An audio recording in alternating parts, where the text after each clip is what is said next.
All right, good evening, everybody. Welcome to the February 21st, 2024 meeting of the Larimer County Planning Commission. I'll call to order, and we generally start with a Pledge of Allegiance, and I'd ask if you would join us in that.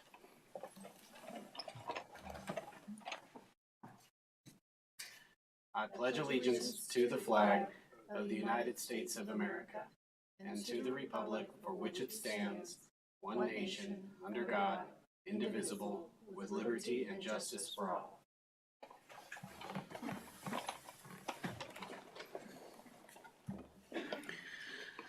All right, thank you very much. So the planning commissioners are all volunteers, and we have been appointed by the Board of County Commissioners to serve in our role, and we have a variety of duties and obligations here. As relevant tonight, we make a recommendation on land use cases, and that recommendation goes to the Board of County Commissioners. I would like to ask each of our planning commissioners to introduce themselves for anyone in the room and for those who may be watching online. We start here, Commissioner. Good evening. My name's Connor Duffy. I've been on the Planning Commission for a little over a year and a half now, and I reside in the Timnath area. Good evening. My name is Jordana Barrick. I reside just north of Fort Collins, and I've been on the Planning Commission for about 3 years now. Good evening. My name is Lisa Cholet. I am new to this Planning Commission, but I've been a Planning Commissioner in the town of Wellington where I reside for 2 years. Good evening. My name is Ann Bess Johnson, and this is my 6th year on the Planning Commission, and I'm from the Windsor area. Go ahead, Commissioner Slutsky. Good evening. I'm John Slutsky. I've been on the commission for 2 years now, and I live in southeast Fort Collins. Commissioner Rowe. Yeah, good evening. My name is Patrick Rowe. I've been on the commission for, I believe, 2.5 years, and I reside in in Northwest Fort Collins. And my name is Bob Choate, and I'm the current chair this year of the Planning Commission. It's my 6th year. I live near Horsetooth Reservoir west of Fort Collins. I believe we also have Commissioner King online. Oh, we do. I didn't see her. I apologize. Commissioner King. Hello, everyone. I apologize for not being present tonight. We're fighting some sort of an illness around my house. I am Shelby King. I live in the LaPorte area, and I have been on the commission for approximately 6 months. Thank you very much. Ms. Axemaker, do you mind introducing staff?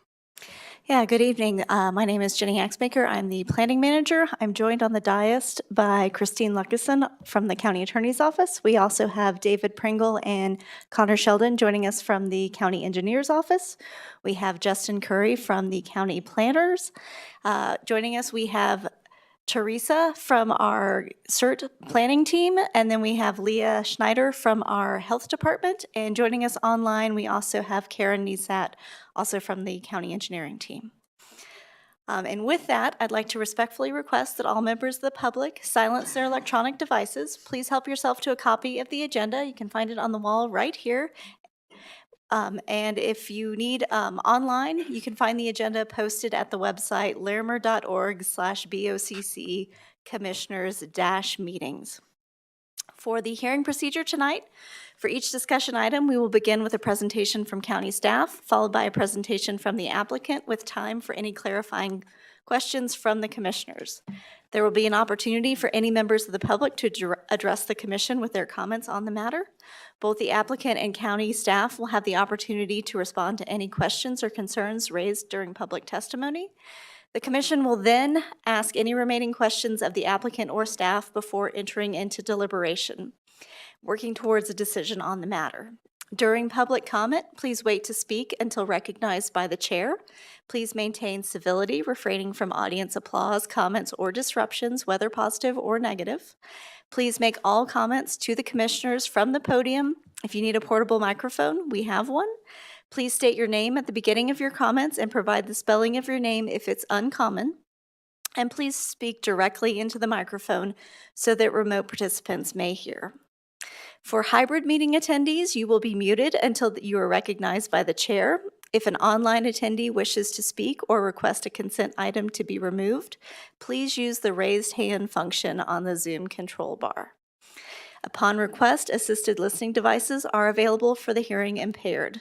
We have 2 items on the consent agenda tonight with no items on the discussion agenda. We do have 1 correction to tonight's hearing agenda. We just have, for the first item, the Lemon Family Trust Conservation Development. Some incorrect information was just posted on the agenda under the request, location, applicant owner, and development services team recommendation. So I'd like to read the correct information into the record. So the request is a preliminary plat approval for a conservation development on 241 acres to create 45 residential lots located in the RR2 zoning district. The location is at the southeast corner of the County Road 21 and County Road 4 intersection. The applicant's owners are Alex Homey HT Land Partners, 2000 LLC. The Development Services Team recommendation recommends that the Planning Commission recommend to the Board of County Commissioners approval of the Lemon Family Trust Conservation Development, file number 22 Land 4255. It's my understanding the notice was correctly published, however, the agenda had incorrect information. Thank you very much, Ms. Axmaker. I appreciate that correction. So just for everybody's edification, we've confirmed that the notice for that item that went out and published was accurate. It was just a printing error on the agenda. So we are not having any concerns with hearing that item tonight. So the next item on our agenda is public comment on county land use code or regarding relevant land use matters that are not on tonight's agenda and not anticipated to be on future agendas. So not one of the hearing items we have today, but is there anybody in the room who would like to speak on any other land use matter? Seeing none, is there anybody online who would like to speak on a land use matter which is not on our agenda? Just a reminder, please use the raise your hand function. There are no hands raised online. All right, we'll move past that. Thank you. The next item that we have on our agenda is well, I'd ask, are there any amendments to our agenda? No amendments from staff. Seeing none, we'll go on to approval of the minutes from January 17th, 2024. Has everyone had an opportunity to review those? Any concerns? Otherwise, I'd accept a motion. Mr. Chair, I move to approve the minutes of the January 17th, 2024 Planning Commission meeting. A second? All right, it's been moved and second to approve. May I request a roll call vote on that? Mr. Rowe? Yes. Duffy? Yes. Bess Johnson? Yes. Barrick? Yes. Slutsky? Yes. King? Yes. Gillette? Yes. Chair Tripp? Yes, thank you. The minutes are approved. All right, so now, as Ms. Axmaker said, we do not have any discussion agenda items. We have 2 agenda items on our consent agenda. And what that means is that if they remain on our consent agenda, there will be no public comment on those items. However, any member of the public or any member of the Planning Commission can request that a consent agenda item be removed so that we can have a full hearing, including public comment. And frankly, there's a lot more people in the room than I expect to show up for a consent agenda item. So let me try to go through this a little faster. Are there anybody by raise of hand who would like to speak, give public comment as to item number 1, the Lemon Family Trust Conservation Development, file 22, land 4255? All right, we got some hands up. So I'm going to go ahead and remove that from the consent agenda. We'll put it on the regular business agenda and we'll have a hearing and you'll have an opportunity to speak on that one. I'll ask the same question for the next item. Is there anyone here who would like to provide public comment on item number 2, new cell tower at 520 Isaac Lane Special Review File number 23 WCF 0107? All right, we got some hands up. So we'll go ahead and remove both of those items from the consent agenda. Any concerns with that from any of our planning commissioners? All right. All right, so go ahead and call up new business agenda item number 1, Lemon Family Trust Conservation Development, file number 22, LAND 4255. I know that Ms. Ann Bess Johnson has a comment to make. Go ahead. Yes, so I do work for the town of Berthoud. Berthoud was a referral entity for this particular case. However,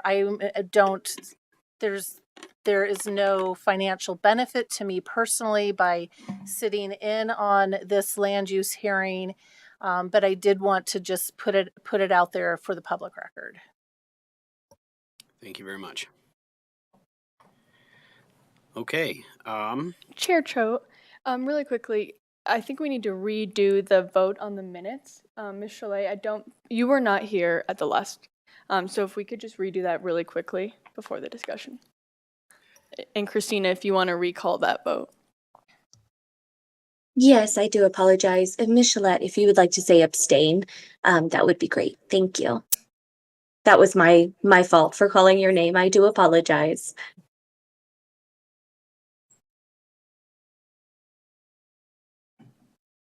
Bear with me just a moment as I get my list. All right. Commissioner Rowe.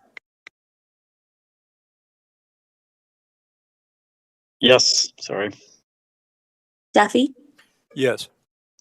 Bess Johnson. Yes. Barrick. Yes.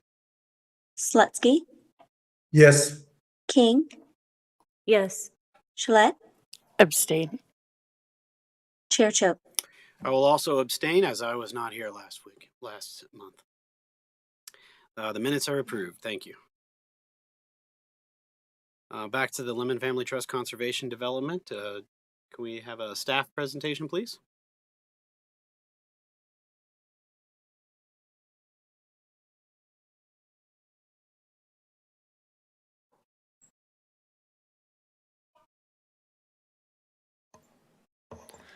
Good evening, commissioners and members of the public. My name is Justin Curry. I'm a planner with the Larimer County Planning Department, and I'm here to do a presentation, the Lemon Family Trust Conservation Development, file number 22, land 4255. So quick overview of the location of the proposed project is located on the southeast corner of County Road 21 and County Road 4, just west of Highway 287. And the request is a preliminary plat approval for a conservation development to create 45 residential lots on approximately 241 acres located in the RR2 zoning. Again, to mention the total acreage is 241 acres with the RR2 zoning. The access is proposed off of County Road. So on the right-hand side will be north on this map. Apologize for that. It's just a little bit easier to see if it's sideways. And so the access for this project will be off of County Road 21, which is here on the west side. And then there'll be a emergency access through the subdivision to the south here. The water provided here is Little Thompson Water District, and they have sent a water commitment letter for this project and the proposed lots and homes. It is within the Berthoud sewer district, but there is no current sewer infrastructure in the area within a distance of this project, and so all these lots will be on their own dedicated on-lot septic system. And then the fire district that they're in is Berthoud Fire as well. Now we're going to go over some of the review criteria. I'm going to go over this briefly. A lot of this is detailed more in my staff report, and if anyone from the commission or public has questions on any specific item, feel free to to speak up. We can go over it in more detail if needed. But in reviewing a proposed preliminary plat application for subdivision, the review and decision-making body shall consider the general application or approval criteria in Article 638D of the Land Use Code, and if the proposed subdivision meets the preliminary plat criteria in Article 655D1 of the Land Use Code. And below is the general review criteria. Let's see here. So generally, that all decision-making bodies shall review the development application submitted pursuant to this article for compliance with general review criteria stated below. And so the main part is that compliance with this code, the proposed use and development shall comply with all applicable standards of this code unless the standard is lawfully modified or varied. Compliance with these standards is applied at the level of detail required for the subject submittal. Compliance with other applicable regulations. This application was referred to multiple referral agencies who have reviewed the application with regards to county, state, and federal regulations. None of the referral agencies had any objections to this request. Their comments have been addressed or will be addressed as conditions of approval or at the next phase of the subdivision process, which is the final plat phase. Compliance with prior approvals. This is not applicable as the parcel was not part of a previous land approval process. Compliance with zoning district standards. The property is zoned RR2, which requires a minimum lot size of 2.3 acres. The lots will have on-lot septic. This proposal has lots of minimum of 2 acres, which is allowed under the Conservation Development Review standards. Any development on these lots will also be subject to the requirements of the RR2 zoning district, such as setbacks, allowed uses, and height restrictions. And then compliance with development standards. The proposed development shall comply with all applicable standards in Article 4 of the Land Use Code. And then compliance with other code provisions. The proposed subdivision shall comply with all applicable standards as outlined in Article 4, development standards, and Article 5, land division standards of the Land Use Code. Again, this is the portion where the review criteria for the preliminary plat phase. Complies with all applicable use, density, development, design standards set forth in this code that have not otherwise been modified or waived pursuant to this code. Provides layout of lots, roads, driveways, utilities, drainage, etc., and designed to minimize the amount of disturbance to sensitive natural areas. Provides evidence to show that all areas of the proposed subdivision that may involve other natural hazards, include flood and wildfire, have been identified and mitigated to the maximum possible. Provides evidence that provision has been made for a public sewage disposal system, or if other methods of sewage disposal are proposed. Adequate evidence that such systems shall comply with the state and local laws and regulations. As applicable, provides proposed phasing for development of the subdivision that is rational in terms of available infrastructure, capacity, and financing. And the subdivision is consistent with the subdivision sketch plan, if applicable, unless detailed engineering studies require specific changes based on site conditions. The development service team finds that the proposed request meets the review criteria of Articles 638D and 655D1 of the Larimer County Land Use Code. Therefore, the development service team recommends that the Planning Commission recommend to the Board of County Commissioners approval of the Lemon Trust subdivision file 22 Land 4255, subject to the conditions noted in the staff report.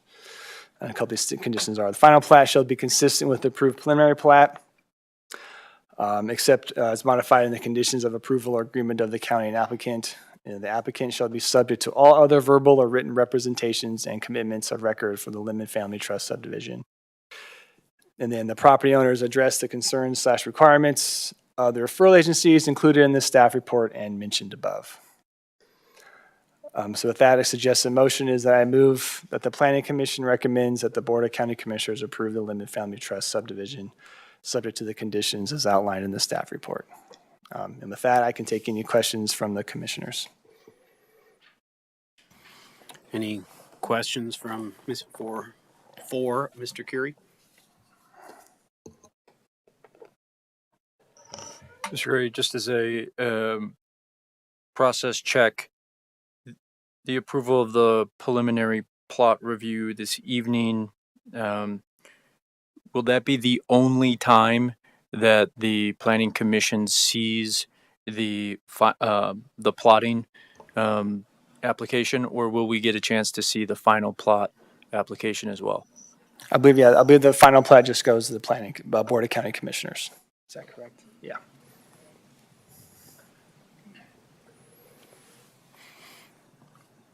Any questions from planning commissioners online? I'll right. ask one Go clarifying ahead. question. Did I see that for on-site septic, it requires a minimum lot size of 2.3 acres? Yeah, so for the RR2 zoning, if it was, not going through the conservation development review process for us, for land division, it would be 2.3 acres. But with the calculation of, let me get my words here correctly, sorry. So the conservation development, we allow some, I guess you say a density bonus in order to so for this case, it's preserving, 50% of the total acreage as residual land, which can't be developed. And so with that, we give them a little, I'll say allowance or grace of that 2.3 to 2 acres. And so I think the health department is comfortable with that change for to have room for the septic and the leach fields and stuff to make sure that the setbacks required for those, the on-lot septic will still be met. And that doesn't require additional variance in the No, review yeah, it's just part of the criteria. review process. And then part of it too was just to, when we calculate the density, it made the math a little bit easier doing an even 2 versus 2.3. Or I think this is 100,000 square feet in the code, which is like 2.29 acres. So, yeah.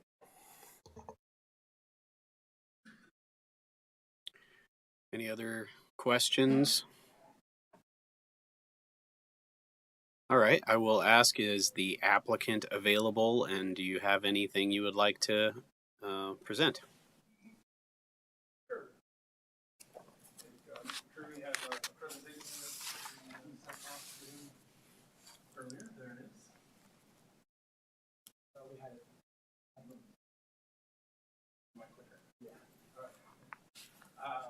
My name is Alex Hoyming. I'm with HT Land Partners. I'm so sorry. Can I have you use the handheld mic by Miss Assmaker? Yeah, I'm having some trouble with that podium tonight. Sorry about that. Test. Oh, Would you repeat your name for the people online? sure. My name is Alex Hoyming. I'm with HT Land Partners, and my address. We are at 320 North Lincoln Avenue in Loveland. Thank you, commissioners or planning commissioners, for hearing our project tonight. We're super excited about the project. It is a beautiful piece of property. I have spent much time there and definitely fallen in love with it, and very likely will be a resident there someday. And so here's some pictures to start off with to give you an idea on the property. The first picture kind of showed the view from the top of the hill, which there's about 120 feet of drop across this property. And so the river does run through it, but there is a lot of drop on the property, leaving us much area outside of the floodplain. And then on to the next slide there, we've got just a picture of the river, a very, very scenic valley there, and kind of drew us to make that the name of the project. Next slide. Here's an aerial view, and there's a few here in a row. This is the top of the hill where much of the open space will run up through, and I'll talk a little bit more to the purpose of that later. Next slide. Here's the hill on the left and the river running through the bottom. Next slide. And another one kind of straight down the river that meanders through the property. And so, as Mr. Curry pointed out earlier, these are some of the review criteria that you'll be going off of for your determination today or recommendation today to the county commissioners. Next slide. And in order to kind of show how we've kind of complied with those guidelines and the county standards, just got a handful of design approach line items that we went by. The conservation development guidelines recommend or require a clustered residential lot development, which we've gone through several iterations to come up with the final design here. I'm thinking we're on our 15th or 16th different iteration from when we started on this 2 years ago. And we provide that clustering while still providing some separation between the homes to preserve those view corridors over the ridge. We place the open space to allow for community enjoyment of the natural areas along Little Thompson River. As we all remember back in 2013, I'm not sure if anybody in this room could ever forget the horrific flood that came through, and this valley was inundated quite a bit by it. We definitely want to pay respect to that, and I'll talk about that a bit later. And then preserve the opportunity for agricultural uses. The county's conservation development really allows a great way to do this with their allowance of a 35-acre conservation lot to have that residence on it. And we are going to use that to continue on the cattle grazing that happens on the property, potential horse lot for somebody that needs that space for their horses to roam. And then we've placed the open space and conservation land to create buffers from the surrounding residences and communities. And again, even the people driving by the area, we placed our open space to provide more of a buffer to kind of follow the general feel of this area of Larimer County. And then something that's very important to me is embracing the history of the land, and that I'll talk a little bit more about that later. But the history of the land has been quite amazing, and I've been learning about that as we have gone through the last 2 years. Next slide. So this shows a graphic of our current layout, and so we have we went through different layouts, as I mentioned. At one time, we had a cluster on the north side of the river, and some on the south. And as things progressed, it seemed evident that it was best to drive the cluster onto the south side and minimize the access points on the county roads to minimize traffic impact. Next slide, please. And then also on the layout, we placed the open space through the middle of the development there to hold more of that view corridor. Yeah, right along there is the ridge of the property, and so essentially the houses on the east side of that, which is the bottom side, will be shielded from that or by that ridge, and just provide a look and feel of less homes being around this area. Next slide. So allowing for the community enjoyment of the natural areas along Little Thompson, we've placed a park with just a granular trail that will allow the community members or residences of the river subdivision to enjoy the river while we respected that river and kept the structures outside of that floodplain and more on the flood fringe there. And then minimize the amount of landscaping that comes into there, allowing the natural landscape to be preserved. Next slide. Oh, yeah, next slide. All right, and so now onto the floodplain. I know that's on a lot of people's mind when somebody is proposing to subdivide through a river corridor.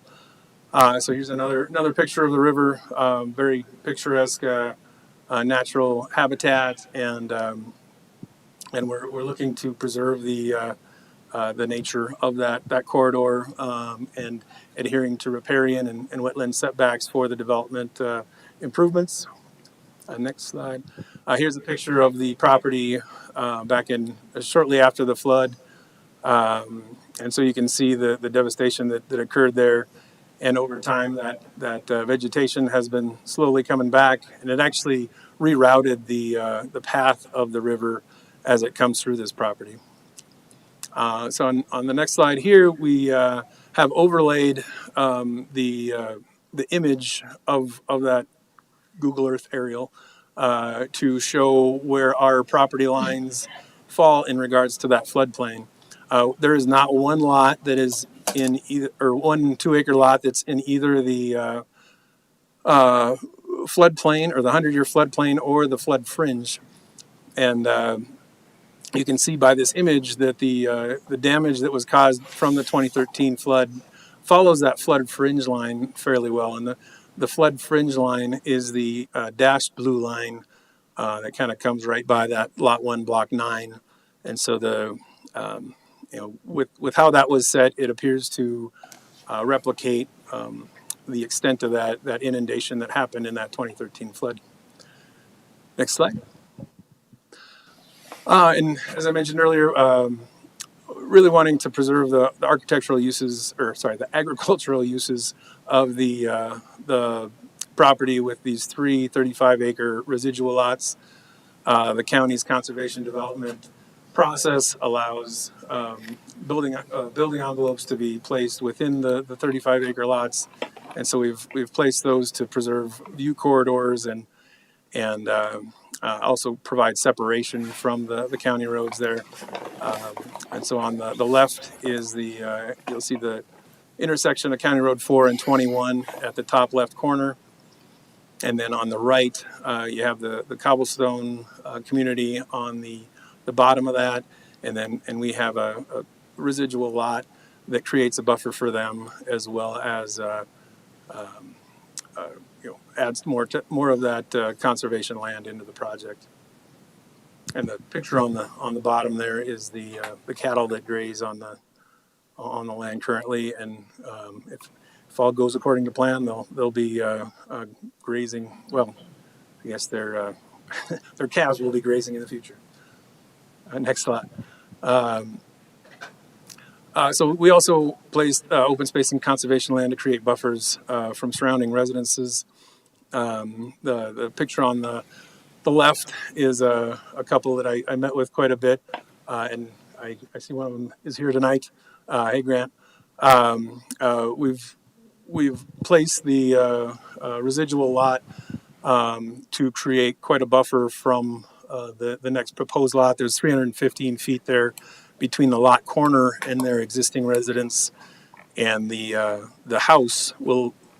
I think we can all agree will most likely be on the front side of that lot, and so that creates even more of a buffer. It appears to be around a 300-foot deep lot there. And then on the right, we have 325 feet from the cobblestone community to the south side of our 2-acre lots, and then 200 feet from the building envelope on the residual lot to Steve Glow's lot there. Next slide. Here's another buffer that we took an approach of, just creating more of a space between the proposed 2-acre lots in the County Road 21. I think we got 90 foot there, and again, that's at the back end of the lot where there'll be quite a bit of space between that and the home structure. Next slide, please, or slide, please. And here again, we have 700 feet from County Road 21 to our building envelope, or the closest building envelope on the north side of the river, and then 485 feet. And so from that County Road 21 and County Road 4 intersection, the separation between the road and the structures will be quite significant. Next slide. And as I mentioned earlier, we really enjoy the history of the land. Here's a picture of myself and Mark French with our videographer. We've done some videos out on the property and really got into the history, and that actually drove the name of our community to be called River at Overland Crossing. There was a pathway for wagon trains and whatnot to go from Denver to the Overland Trail. And so we felt it very appropriate to call it River at Overland Crossing. And we've seen certain signs of that in going around the property. And so other things that tied into the history, a little more recent history, we purchased this property from the Lemon Family Trust. Rodney was the caretaker of this property for many, many years. And so we have a Rodney Lane, Lemon Place, and then in working with the main trustee of the family, we found that their brand was L7L, and so we're proposing to incorporate that into our park and open space area. And then, as I mentioned earlier, the Overland Crossing Way ties into the history as well. Next slide. So some of the key data points on our project. So after the conservation land has been incorporated, there's one home for every 5 acres, which seems to fall right in line with the general density of the surrounding areas. So there's almost 130 total no-build acres between the almost 25 acres of floodplain and 105 acres of conservation land and open space that we've incorporated. That's well over half of our development is never going to be built on in the future. There can be no future subdivision of that space, and so we feel that really embodies the feel of rural Berthoud. Excuse me.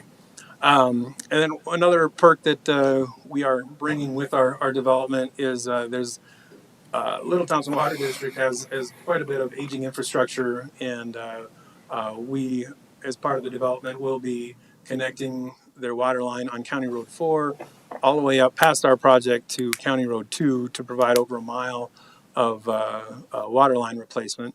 And then along County Road 21, we will be replacing the line along there that serves the property owners to the west of County Road 21 with a new line as well to ensure that their aging infrastructure isn't negatively affected by the increased pressures that the new line will bring. We've been coordinating with Hilltop Broadband on bringing fiber optic internet to the area. I know this area is does not have a lot of internet amenities currently, and we will hopefully be improving that for the surrounding neighborhoods by bringing them to us.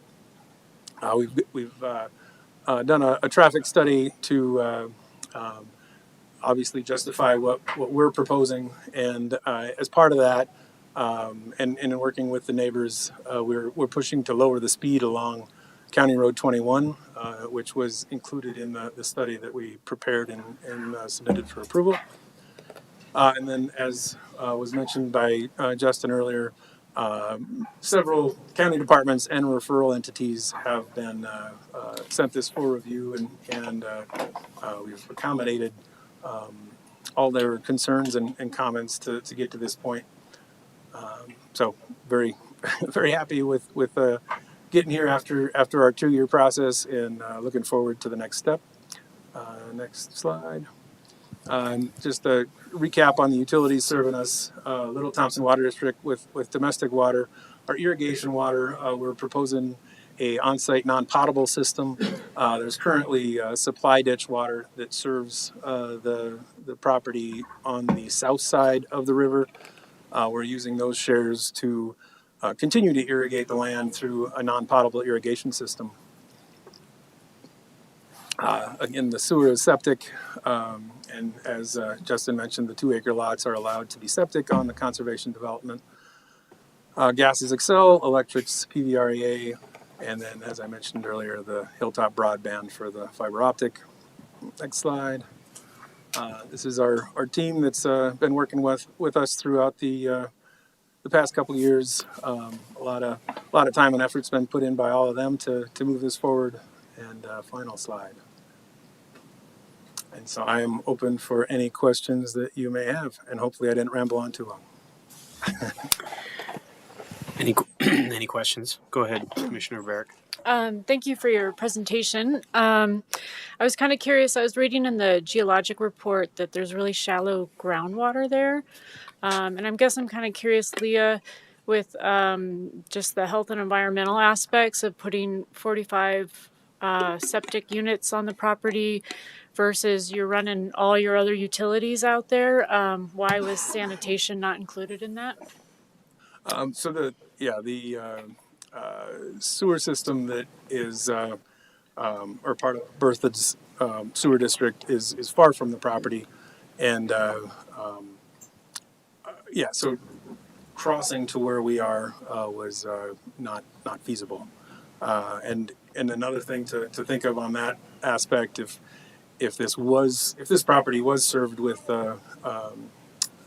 sewer, the density would likely need to increase substantially, and so it's kind of a balance there. If we brought sewer to the property, we would likely need to compensate for that cost by increasing the density, and so I think it's a good trade-off to keep it on the one lot per 5 acres as opposed to running in sewer and increasing that density. And then Leah, could you speak to anything around the environmental concerns with the shallow groundwater? Yeah, sure. I will mention too, the town of Berthoud sanitation district is very undersized for a development of this nature, and over 400 feet, which is our minimum standard to connect to sewer.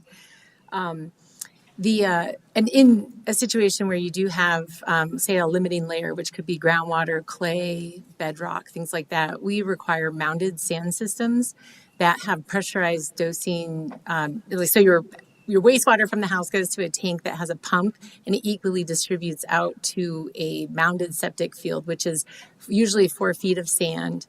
And then it's lined and things like that. So 4 feet of treatment is adequate because for the wastewater that we are sending out to that field before it hits groundwater. I don't know if that helps a little bit, if you need more. I don't want to over explain it, but let me know if you have more questions. Just wanted to make sure it was being considered. And these will be engineered designs too. Each property owner will have to hire their own engineer. We'll have to have soil assessments done on each lot, even though they've done one for the whole subdivision. We require individual because you can have pockets that are very different across this large of a parcel. Go ahead. Hi, Mr. Hoyme. So one of the questions that I have, and this could also be for staff, but for you, is Northfront Range MPO shows that stretch of the Little Thompson River is part of their overall trail master plan. And I noticed I didn't see where this would be providing a connection to that overall vision. Yeah, and we have discussed the trails and kind of that overall concept that is out there. We would have the opportunity to bring that through if in case that ever did come through. There is a trail, as you can see, that comes over 2/3 across there. And there would be a section that would need an easement or come from that residential lot B. But we feel it is very doable to have a trail connect across the whole property if and when that does happen. We have heard that the likelihood of that may be a long time out, I guess. Okay. And when we get to discussion, I'll have some questions, Mr. Curry, about process. Go ahead. Okay. Anyone, planning commissioners online, do you have any questions of the applicant? All right. I got a couple of minor questions. Mr. Hoyme, you indicated that there will be a non-potable water system serving out exterior irrigation. Will those serve the lots themselves or just the common areas? Yeah, our current concept design shows it serving the common areas and the 2-acre lots. So all around that loop there is what that would serve. And then there, to add to that, there is a irrigation ditch that was taken out of commission in the flood that the north lots were served by, called the Eagle Ditch, and we're looking into ways to bring that ditch back online, but that maybe have a few roadblocks in the way there. And looking at those 2-acre building envelopes on the residual lots, what restrictions, if any, are there on those structures or uses for those 2 acres? Yeah, we will have HOA guidelines that provide certain restrictions. We do not have those written yet, and so that is still evolving. But we will provide restrictions to ensure that the the development across the river, or the homes across the river, will not be impacted in a negative way by those lots. And just to be clear, the intent there, though, is that they're going to continue to serve in an agricultural aspect. We're not going to have $10 million homes on those lots, right? We're not going to provide any restriction on the size of those homes being built. But yeah, the intent is to use that 35-acre lot for ongoing agricultural use. So they can build a home on those 35 acres, is what you're saying? No, on the 2-acre portions, on those building envelopes. Within the 35 acres? Right, yeah. Okay.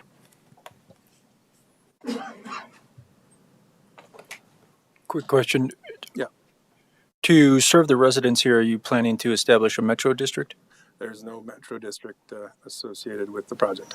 Yeah, under your homeowners association, for the irrigation, especially for common areas, the vegetation that's in there, are you anticipating that you're going to try, as you stated in the packet, be native vegetation, or are you looking at Kentucky bluegrass? Great question. We are not thinking of Kentucky bluegrass. We have actually laid this out and engineered this so that we can place the roadways, and we followed paths to where we can place the roadways at slopes that meet with Larimer County standards. And our goal is to disturb as minimum of the native grass that's out there as possible. For each one of the plots that you have there, it will be up to the discretion of the homeowner of what type of landscaping, per se, grass they want to put there, or are you guys looking at restrictions that will minimize that? Yes, we have restrictions as part of our non-potable system. There's a certain volume that we have to use, and it's actually very similar to Larimer or to Little Thompson Water District's requirements on what taps they would allow for for landscaping on a similar size lot, and so we will have restrictions on the 2-acre lots that will allow us to use that supply water for the majority of the irrigation there. Any other questions of Mr. Hoyme? All right. Then I will go ahead and open this up to public comment. I can take it. Would you like a time limit on public comment, Yes, Chairman? please. 3 minutes, if you would, which is our standard when more than a couple of people show up.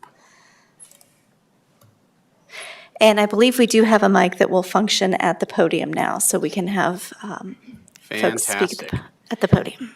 So I would ask that that you, when you come up, please state your name, spell your last name if it is not perfectly common, so we know who who we are hearing from, and keep your comments related to the criteria that we are required to apply when deciding whether to approve this application. That would be very helpful. Who's first?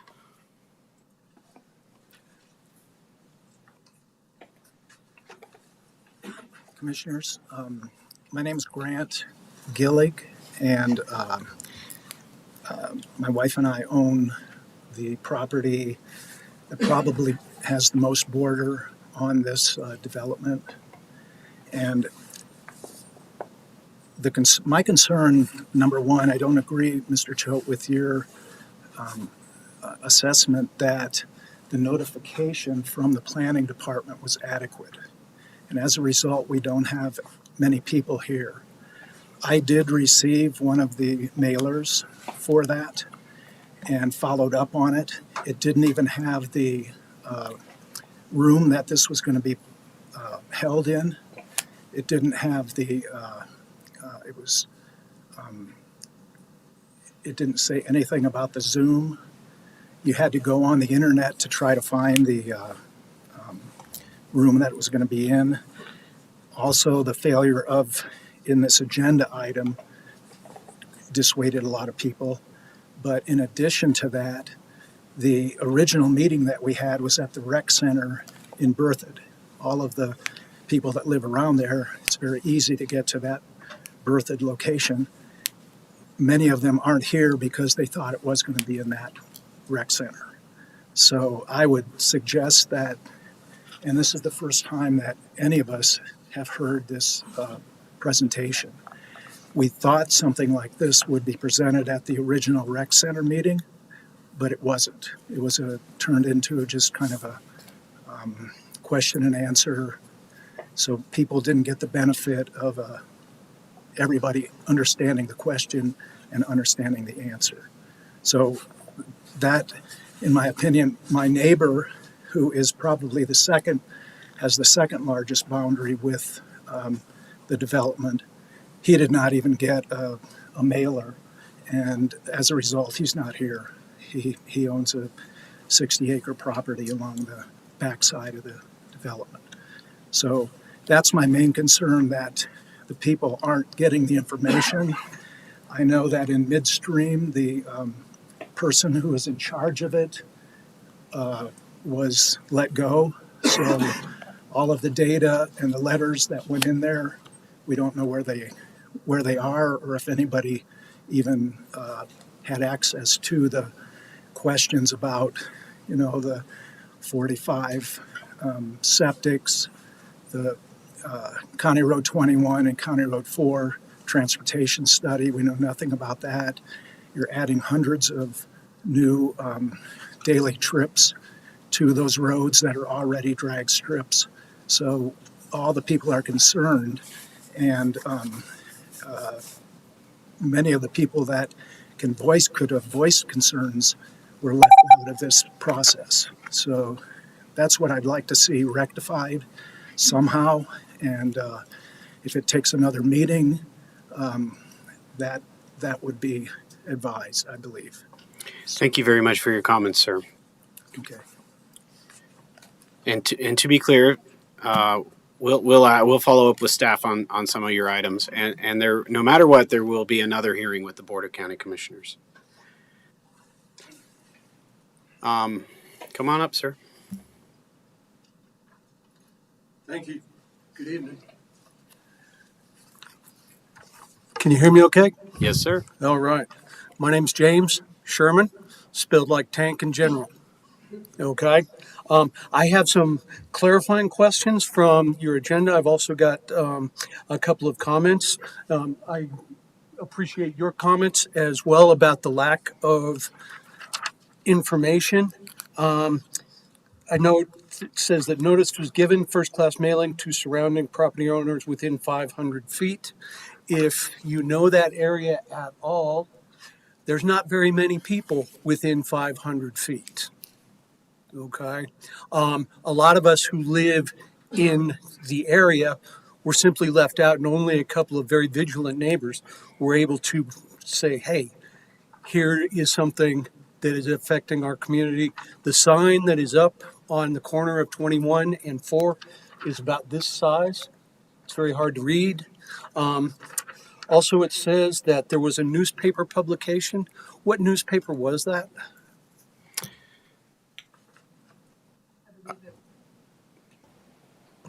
I believe it was in the Berthoud newspaper. An august pillar of journalism with wide circulation. Okay. That's that. Item number 2, we've talked about the floodplain. I appreciate Mr. Holm's comments about that. It is a concern. Anybody who's been around here since the flood, or even since 1976, will know that this is a big deal. This is going to become a bigger issue for us as we move forward.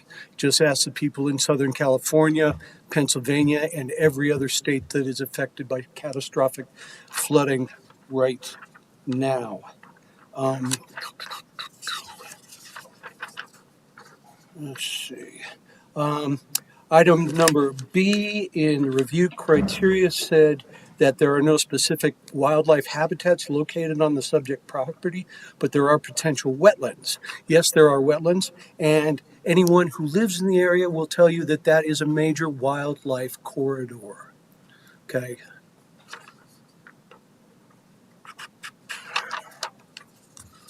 What else? Subarticle 437, domestic water. Okay. Says that domestic water will be provided by Little Thompson, correct? Okay. All right. If anybody is here from Little Thompson, no disrespect intended, but Little Thompson Water District as a customer, as a consumer, cannot handle the volume of what they are their service is right now. Okay. Water is critical. There's not enough water already. And so if that's going to come from Little Thompson Water District, that's going to be a problem. The irrigation water is going to come from groundwater. Is that correct? Sir, can you go ahead and finish up your comments? It's been 3 minutes. I want to give you an opportunity to. Oh, yeah, to one more. I would call to your attention the recent article in the New York Times dated February 16th from a Montana judge, Michael McMahon, who ruled in favor of local residents against a development that because of the water issues, and writing, I quote, the decision to approve the development was based upon an environmental review that was, quotes here, not my words, abjectly deficient and astonishing. I have a copy of this for you if you would like to have it. I'd also like to address traffic. We all know that traffic is a big deal. It's gotten worse. Sir, I talked to Larimer County Sheriff yesterday. I hear you, and I know that others will address their comments, but I want to give them an opportunity, and you've had your more than 3 minutes. I appreciate your comments, though.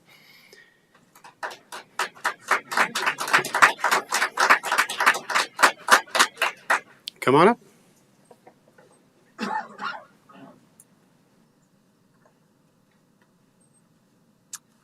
Thank you, Commissioners. My name is Brian Campbell, Campbell. I live a stone's throw away from this development as well. And I just have to give applaud to Mr. Hoyme here on how he's developing this parcel. It's, 241 acres. I think he said 140 acres of that more or less is set aside as undevelopable space.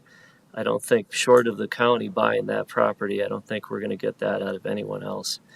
Plus, the character of the lots and the layout is very similar probably to what most of us have in the area as well. One home per 5 acre, really.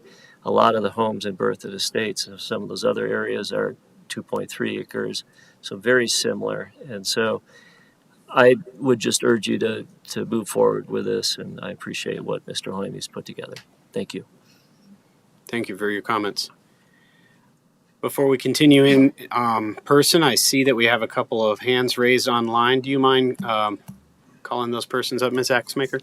Absolutely. We'll start with John David Gray. John David, I will allow you to speak. You have 3 minutes. You may unmute. Hello, everything clear? Yes, thank you. Thanks for listening to me. I'd like to reiterate the issues on community engagement. We live about half a mile down County Road 4. We did not receive any notice. We only found out about this yesterday from a vigilant neighbor. And even though it's half a mile away, there's only about 4 houses between us and the development. The traffic assessment, I haven't seen it, so I have no idea, but everybody's already commented on that. I'd like to comment on the wildlife assessment, which it looks to me they just looked at a map and they didn't actually do any studies of the wildlife in the area. It is a wildlife corridor for elk, deer, birds, and turkeys. The premise of the density bonus for doing the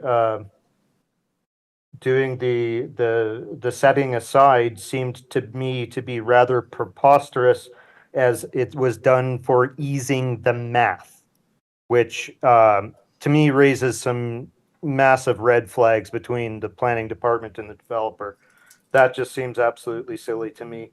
I didn't see any runoff assessments. Mr. Sherman did a lot of very good discussions. The 35 acre parcels, which they talk about as set asides, are really just set aside for McMansions. Those do not seem to be, they would actually be used for agriculture, and doing actual agriculture on a 35 acre plot, that's a liability, and will likely, they would have to pay somebody to actually do an agricultural on there. So calling it an agricultural set aside is a bit of a farce. I would propose that this whole meeting be re-adjourned and done on another time when actual community assessment or actual community engagement has been performed, because none has been performed to date. Thank you very much. Thank you very much for your comments, sir. Ms. Axmaker, we have one or more others. Yes, we have Loy and Jane Collier. I will unmute you and allow you to speak. You may proceed with your comments. Yes, I have concern about the roads and the access to Road 21. Who is going to do the installation of the roads, and how are they going to be maintained? And how are you going to have that many people accessing Road 21 safely? That's my question. Thank you very much, sir. We will ask the applicant to answer that question when they come back up. Thank you. Are there any others, Ms. Axmaker, online? We have no hands raised right now. Just a reminder for those of you attending online, please use the raise your hand function. We now have 3. Would you like to proceed with the online attendees? Let's move forward with anybody else in the room. We'll go back and forth. Come on up, sir, in the blue shirt.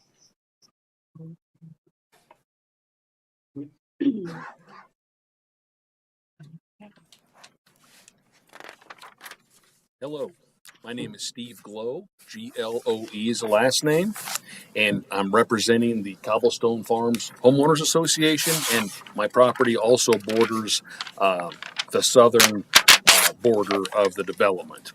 And our HOA president, Bob Berdosi, has kindly prepared these comments. Our HOA has had good communication with Alex and Tate throughout this process, and we found them very willing to listen to and attend to our input and concerns. And it's early in the process, so I realize. We support in general the development plan as we've seen it evolve thus far. We support the approximate 100-yard buffer north to south on the corridor that is being proposed that extends the entire north side of our HOA property, east of County Road 21 to the far east part of the development. We agree to allow the gated emergency access to this development to route through Center Ridge Drive, our PUD drive up our development, and then north onto the development. It won't be our responsibility, hopefully, to ensure that this is always navigable, but related to cleaning snow accumulation and such. And then as part of that secondary emergency access agreement, we understand that current right-of-way that exists west to east off of Highway County Road 21 along the north side of our property will be vacated, and that vacating would be primarily done by Tate, but that really is critical. That right-of-way is literally 50 feet from the foundation of my house, and it can't withstand any truck traffic other than an absolute emergency. We voiced concerns about the traffic and speed limits on the County Road 21. We'd like to see that speed limit reduced from 50 to 45 miles an hour as it is in the Boulder County side. We voiced concerns about the impacts of the development on our water resources, water pressure for our homes, have been assured that they will not be compromised and possibly improve. And we'd strongly request as the development moves forward that the developers and the home builders make significant efforts to minimize the dirt and dust generation that will occur during the development and to mitigate or control the waste and construction materials that might migrate onto our property due to the weather conditions. But other than that, communication from Alex and Tate has been really respectful and good, and we're behind the proposal as it is thus far. I would just have one last question about that 100-yard buffer, Alex, how far that truly is north to south, from the north side of our property to the southern border of the development. Sir, that's all I've got. Okay. Thank you, sir. I just ask everybody to address your comments and questions to the Planning Commission, and if there are questions that need to be answered, we will ask them to be answered. Thank you for your comments. Someone else in the room? Come on up, sir.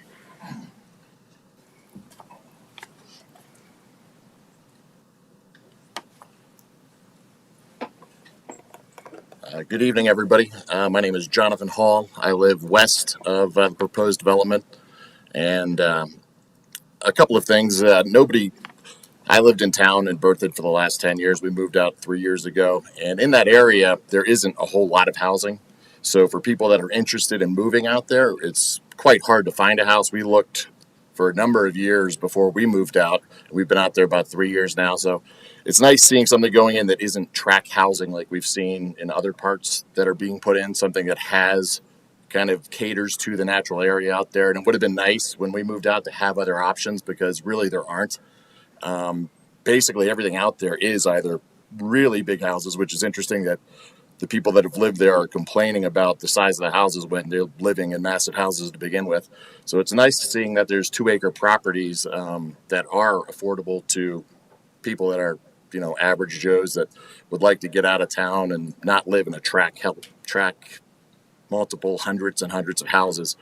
So that's it. It's nice seeing a neighborhood go in that appreciates the environment, and with over half of it, or about half of it, being conservation areas, welcome change from a lot of the other development we've been seeing. So thank you for your time. Thank you for your comments, sir. Come on up, ma'am.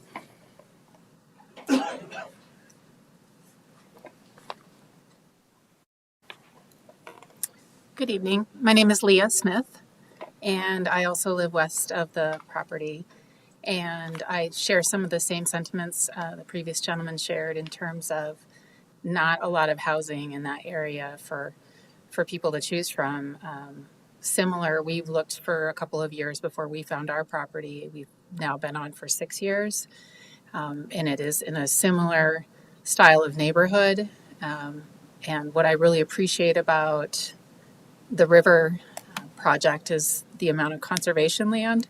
I drive down 21 and 4 every single day, numerous times a day, and it's a beautiful tract. And the fact that that corridor along the river is going to be maintained is pretty important to me and to my family. Also, just knowing that we're not going to end up with a tract housing development in there is pretty important as well. And so we support this development. Thank you. Thank you for your comments. Let's go ahead and go back. I know there are a few other people online that have now raised their hands. Can you help with that, Ms. Axemaker? Yes, Mr. Chairman. We'll start with Linnea Carlson. I will allow you to speak. You may unmute, and then you have 3 minutes. Thank you for the opportunity to comment. I did want to know if this is going to be a gated community. I don't think that's the case, but we'll ask that question. Okay, great. And if it's going to be, well, if it is or not, will the surrounding community be able to take advantage of the parks that are to be developed along the river? Another question is, I know that Little Thompson Water District is bringing the water with them, but I don't understand what that means exactly. So does that mean that the water will be coming through the current infrastructure, or is there some additional plan for where the water is going to be coming from? And is there anyone that can answer that, or is that question being captured? We will ensure those questions are addressed by the applicant or staff. Okay, great.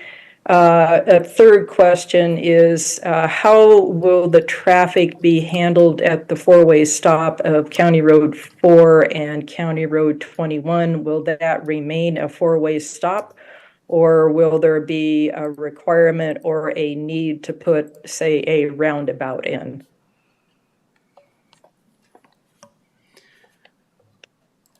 And if there are no answers, those are my questions.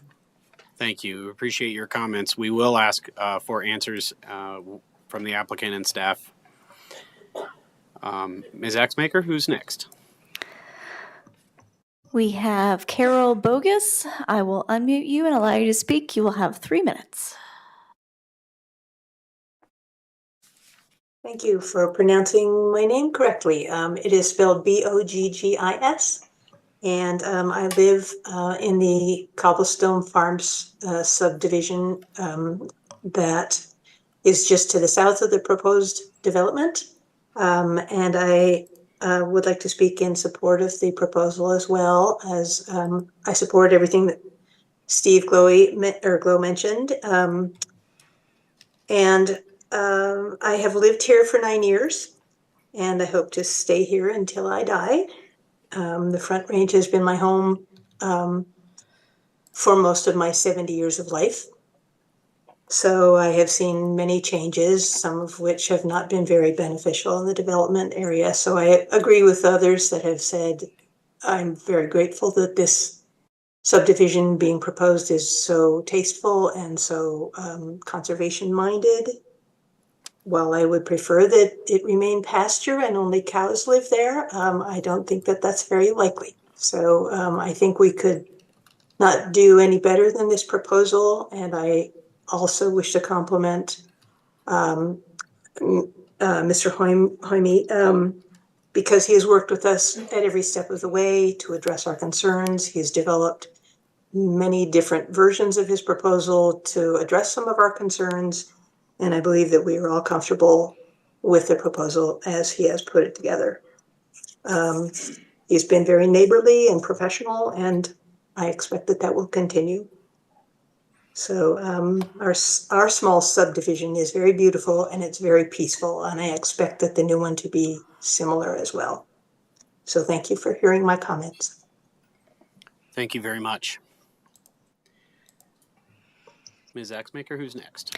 Next up, we have Sean Stratton. I will give you permission to talk, and you will have 3 minutes. Hi, can you hear me okay? We can. Okay, my name is Sarah Stratton, and we live right down on Road 4, and we have lived in this house for 20 years. I've lived in this area for 30 years. So having a subdivision of 40-some houses go in is obviously a misnomer for what the rest of the area is. I guess my question kind of reiterates the other thing that many residents didn't get any advance notice of the planning. So I guess if this subdivision, if they're trying to be above board, that they should publish their traffic studies, their wildlife studies, the water studies. I mean, all of these are still a concern, and we really have no information other than a pretty slideshow. So I guess I would really request another meeting to where this stuff is discussed in more detail. Thank you very much for your comments. The only other person with their hand raised online is Loy and Jane Collar, who have previously spoken. All right. Well, we will come back to those in the room who want to speak. While we are doing that, anyone online who has not yet spoken and wants to, please use the raise hand function and we'll get to you in due course. Anybody else in the room who would like to provide public comment on this item? Come on up, sir, and then you can be next there in the back room. Roll. My name is Jim Laib, L-A-I-B as in boy. We live out on County Road 4. And the first comment I'd like to make is we moved out there so there wouldn't be. We had a space for our livestock.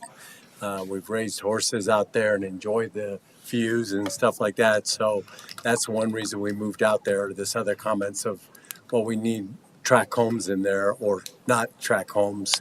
2-acre lots is the reason we moved out there. It was all 5 acres or larger. But one of the things we'd like you to investigate is the overcrowding of the Berthoud schools already. They're modulars because Berthoud has exploded.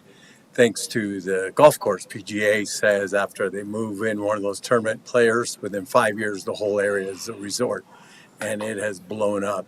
So the school is overcrowded. There are modulars there. The traffic everyone keeps talking about on 21 and 4 is not a death trap.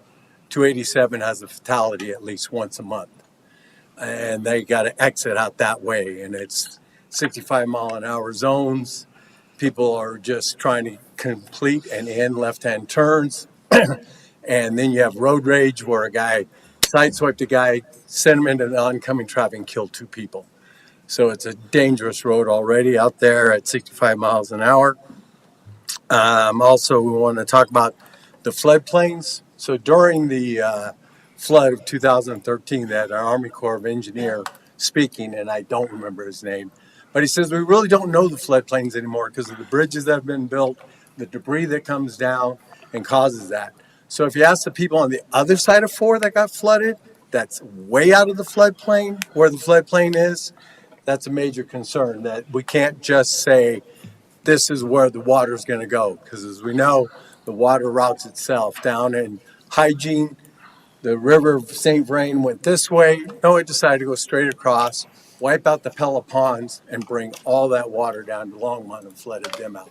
So I'd like to find a way that we can be more concerned that floodplains aren't legit and the water doesn't follow what we say they should follow. And last but not least, a little concerned that we've already conceded down to 2 acres because we found this conservatory legit that we can go down to 2 acres on it. The concern is you're going to continue to have things that were like, well, we'll just concede that and we'll just concede that. So I really would like the panel to make sure that we don't concede anymore. We've gone down from 2.4 acres to 2 acres, septic tanks. They've got the water there. And so we just really like to not concede any more of that. Thank you for your time. Thank you for your comments.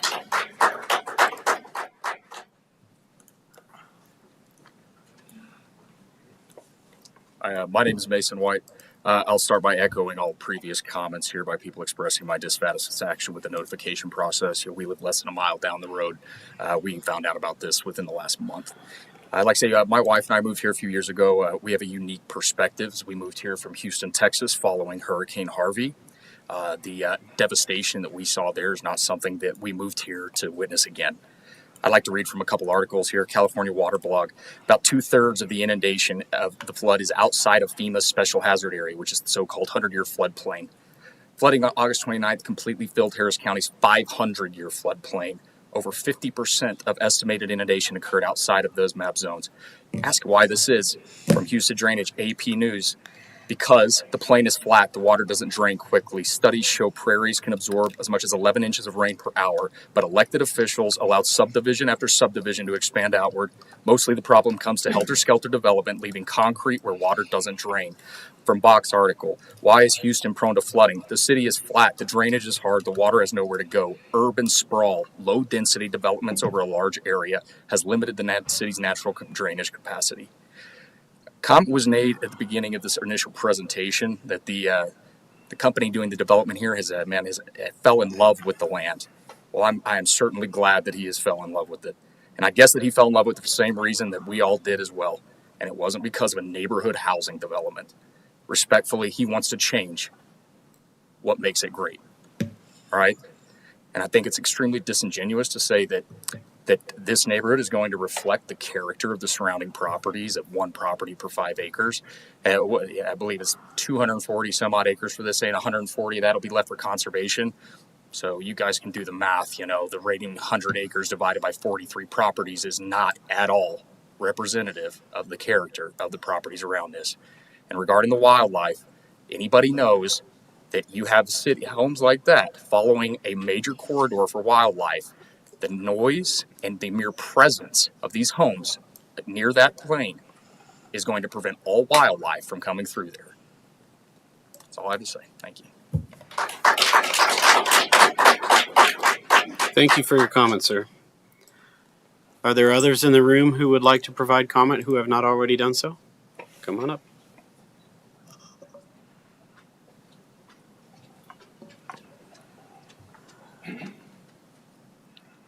My name is Madison Shirk, MADISENSHIRK.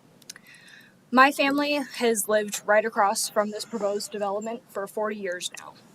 And saying that they're going to be able to keep that land the same and respect the floodplain is really not possible. We already talked about how the water got rerouted in the last flood. We know water's unpredictable. Putting in all these developments right there is going to further change the floodplain. And I saw in the planning packet that there was also some implication of maybe the wetlands being changed, which acts as a natural sponge in the case of flooding. So with those things removed, we really can't know how big the floodplain was.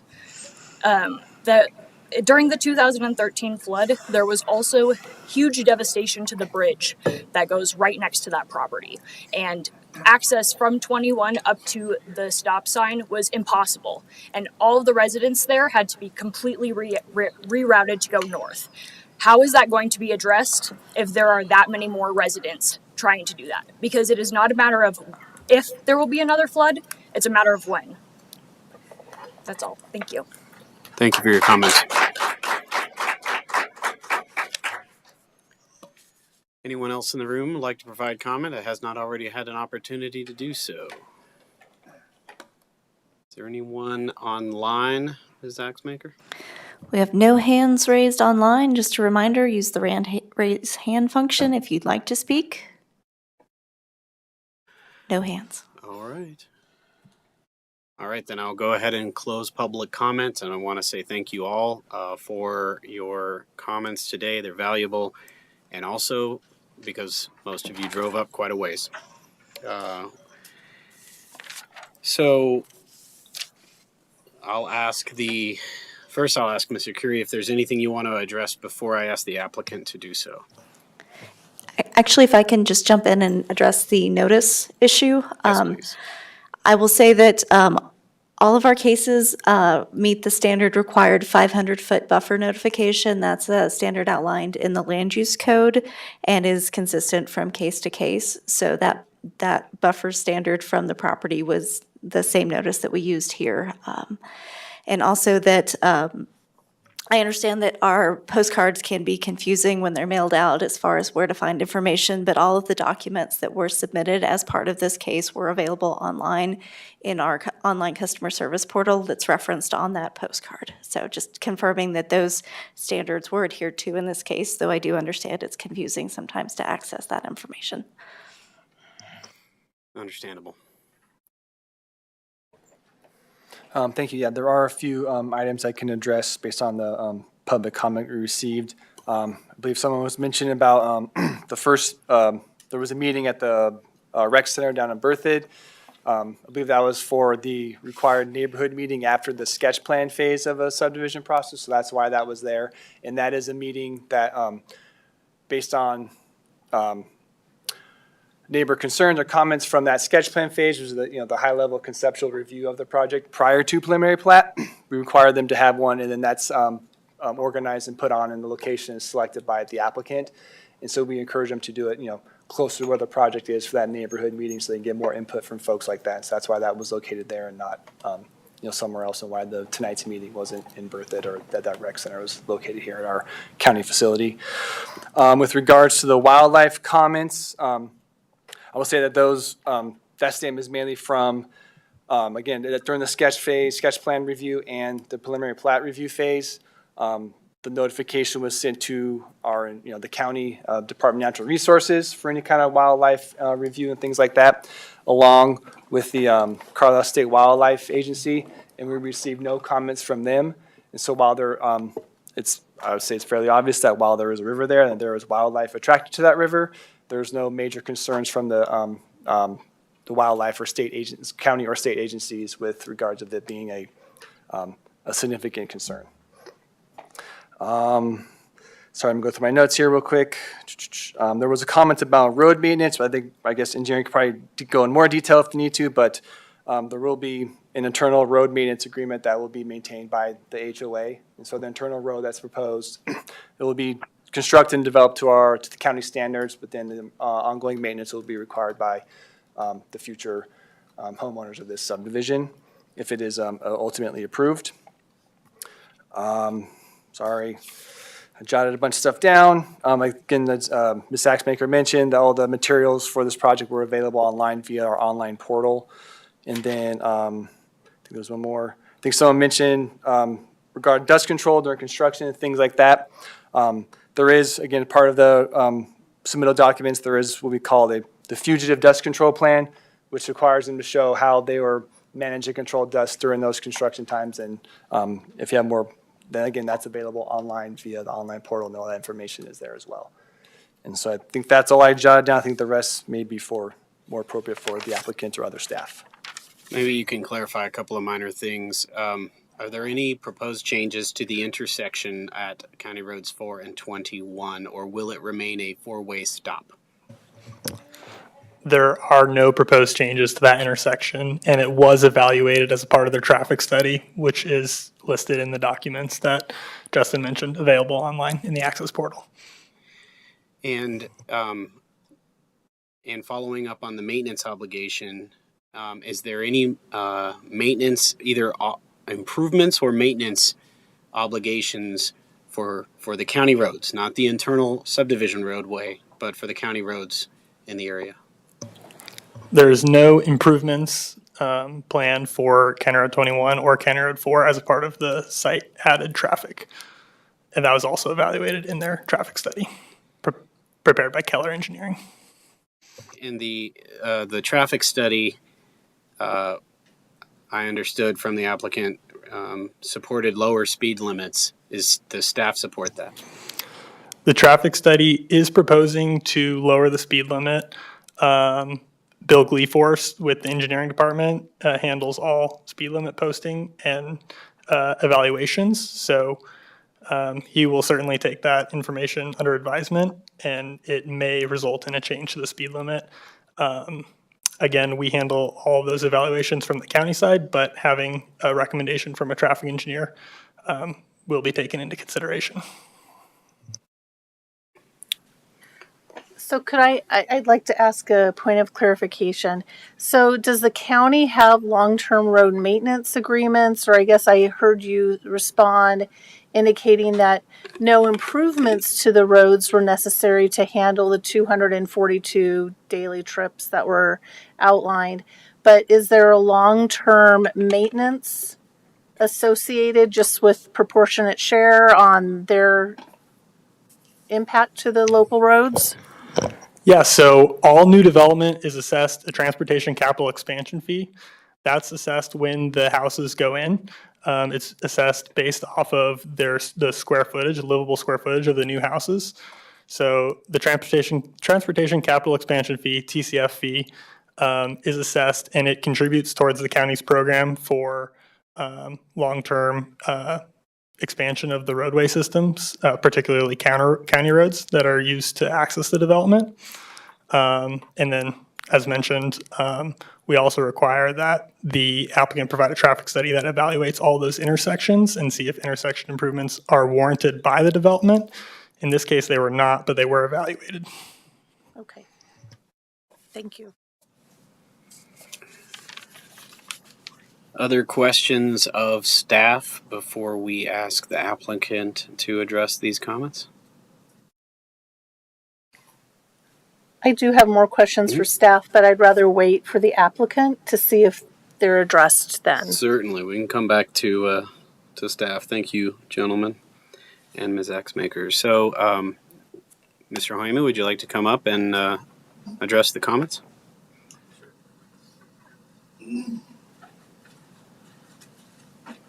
All right, you'll have to fill in some gaps. I started taking notes a little late, but in regards to the wildlife,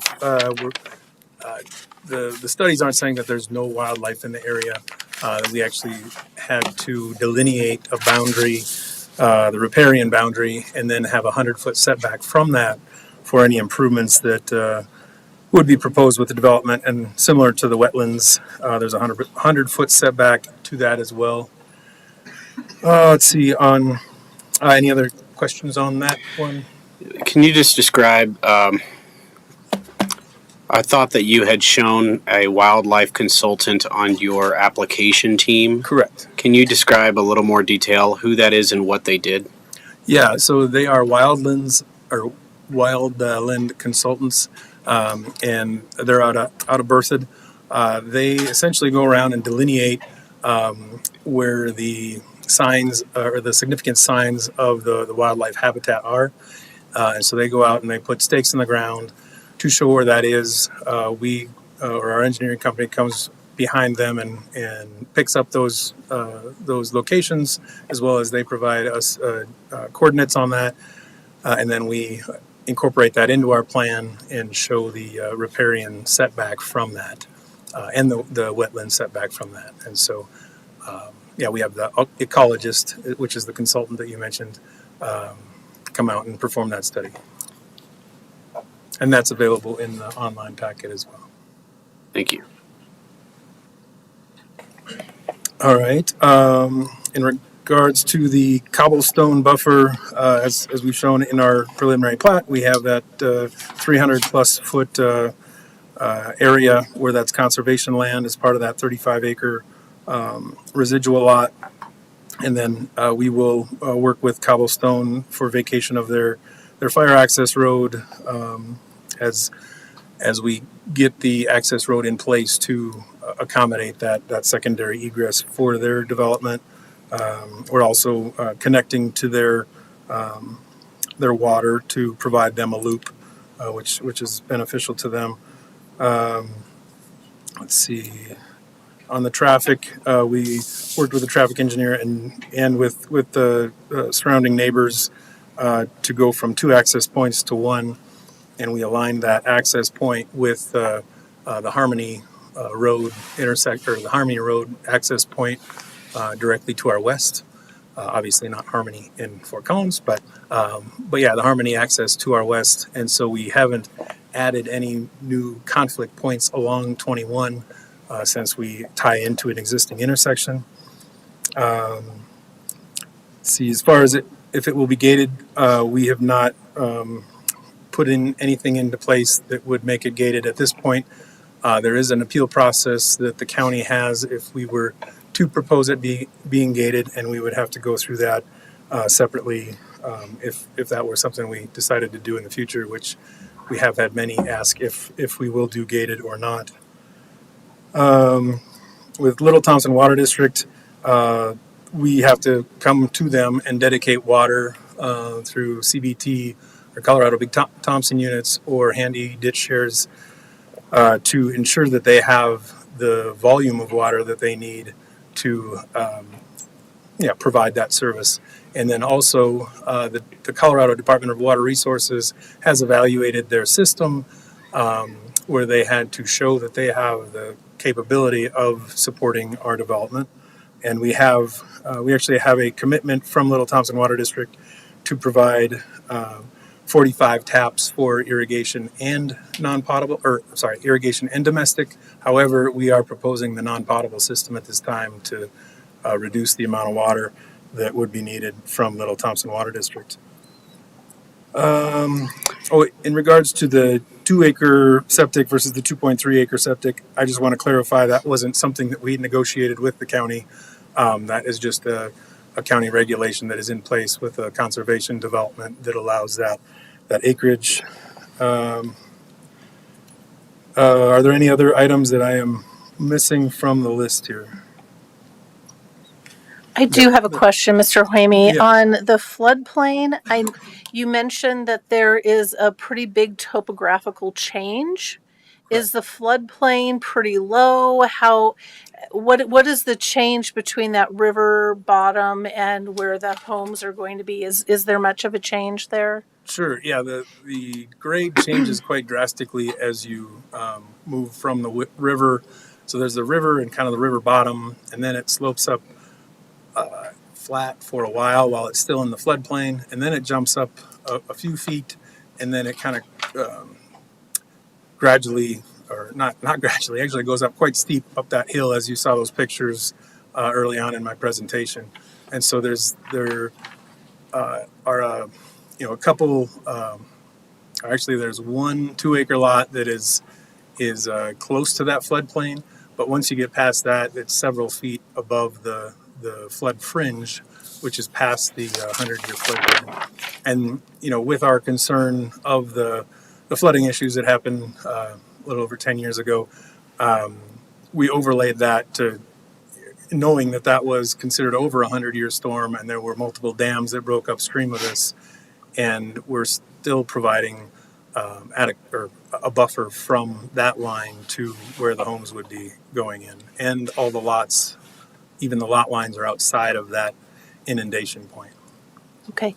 And then I did notice in some of the public testimony, they indicated that you have some individuals that said the engagement was great, and some individuals said that the pre-application or the during application process engagement was poor. I know that you weren't required to have a pre-application meeting per the county code. What can you tell me about what you did? Is that a correct statement? Go ahead. I guess if you mean a pre-app neighborhood meeting prior to preliminary plat submittal, they are not required to do that. In this case, the neighborhood meeting was required between the sketch plan submittal and the preliminary plat. And that's to ensure, or help ensure, I guess, that if there are any changes they make based on neighbor recommendations, that it's done prior to their preliminary plat submittal, and engineering and things like that are done, so there's not that additional expense. And then applicants do have a pre-app meeting with staff on submittal requirements and what is needed and things like that, but that is not a neighborhood notice pre-app meeting or a neighborhood meeting. Yeah. Yeah, and I can, or Bess Johnson, I can answer your question. So we did what was required by the code in having that neighborhood meeting. We had it at the Berthoud Rec Center, a beautiful rec center, by the way, where we had a good amount of attendees there. I'd say there were over a dozen properties represented in that meeting. A few of them are here tonight. But in addition to what was required by the county code, we did reach out to neighboring properties, including the Cobblestone neighborhood to our south, Grant and Patty. I've met with them a number of times just to talk through, and we walked the property, evaluating where the lots are going to be and where the homes would be as it relates to their existing house. And I've had text conversations with several neighbors. I've had phone conversations with several neighbors, and so we really tried to reach out to all the immediate property owners, whether it's through the required elements or just reach outs from being neighborly. And so we're, unfortunately, we didn't reach out, beyond the 500 feet. I don't know if there's additional protocol that we can do to follow that in the future, but it seems that we've not only followed the regulations of the county, but also gone beyond that, as kind of, I guess, proven by some of the neighbors that we have interacted with.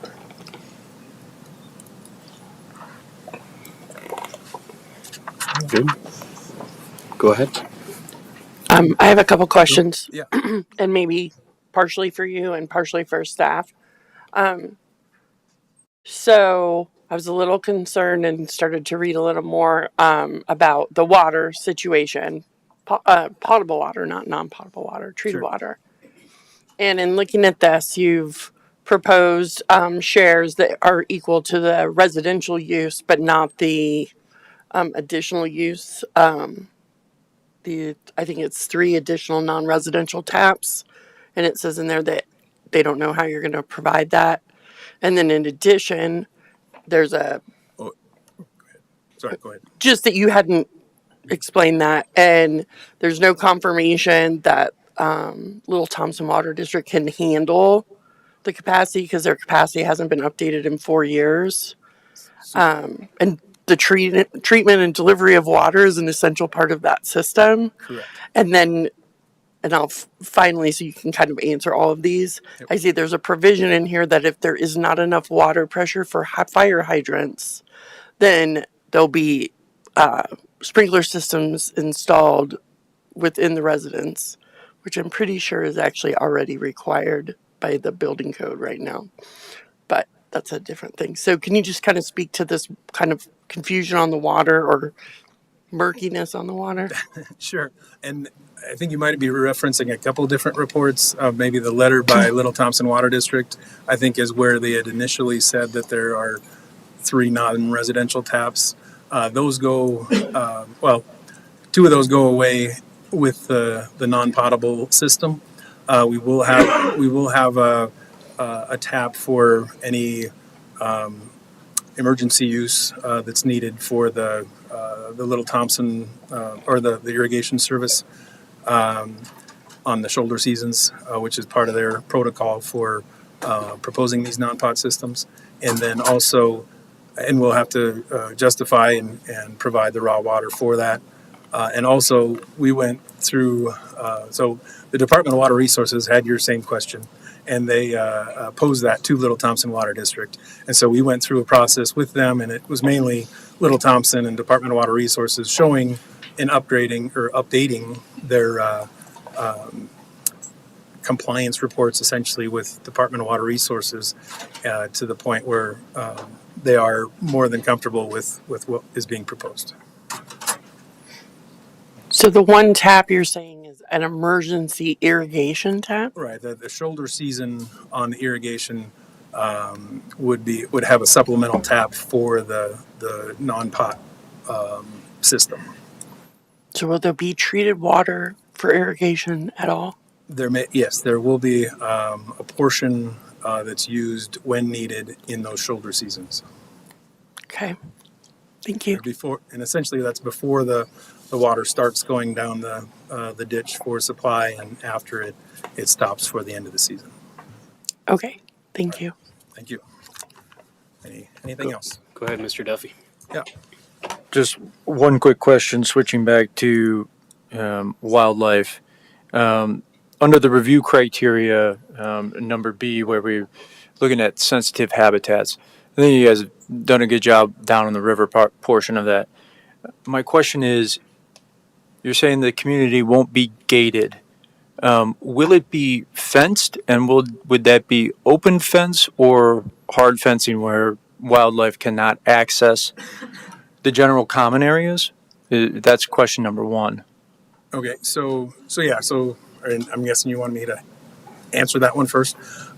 So the fencing that we're evaluating right now is a 4-foot split rail fence that would be used and I guess traversable by a elk or a deer. That's fine. And then the open space along the river will not have any fences.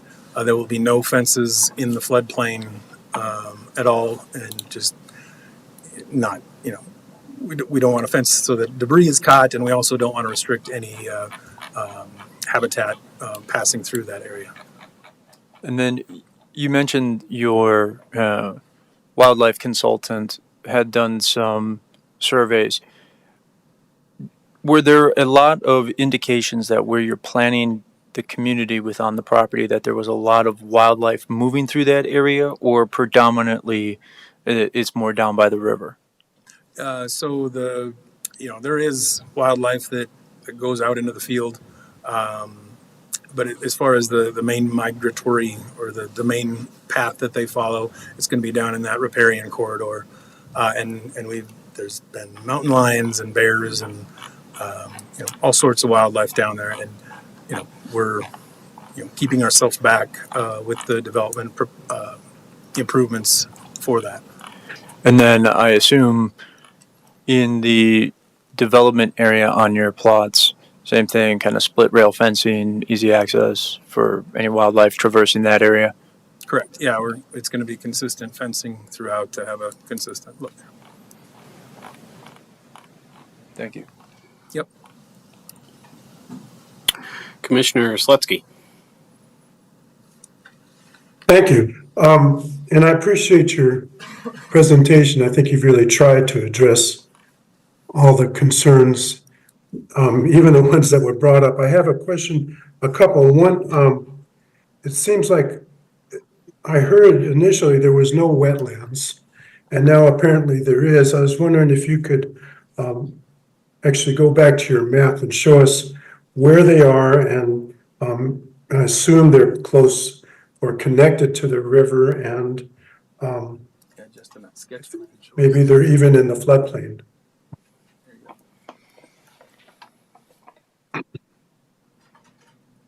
Yeah, so yeah, that one would have the best depiction right there. And it's maybe hard to see on the scale that it is shown up there. Yeah, so that blue dashed line is the flood fringe. The solid blue line is the 100-year floodplain.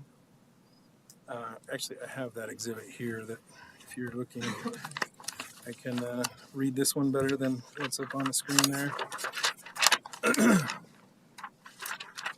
And then there is a, let's see, a green dashed line that is the wetland setback.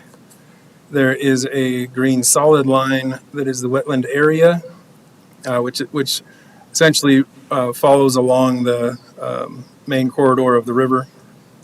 And then there is a brown solid line that designates the riparian area, and a brown dashed line that delineates the 100-foot setback from the riparian area.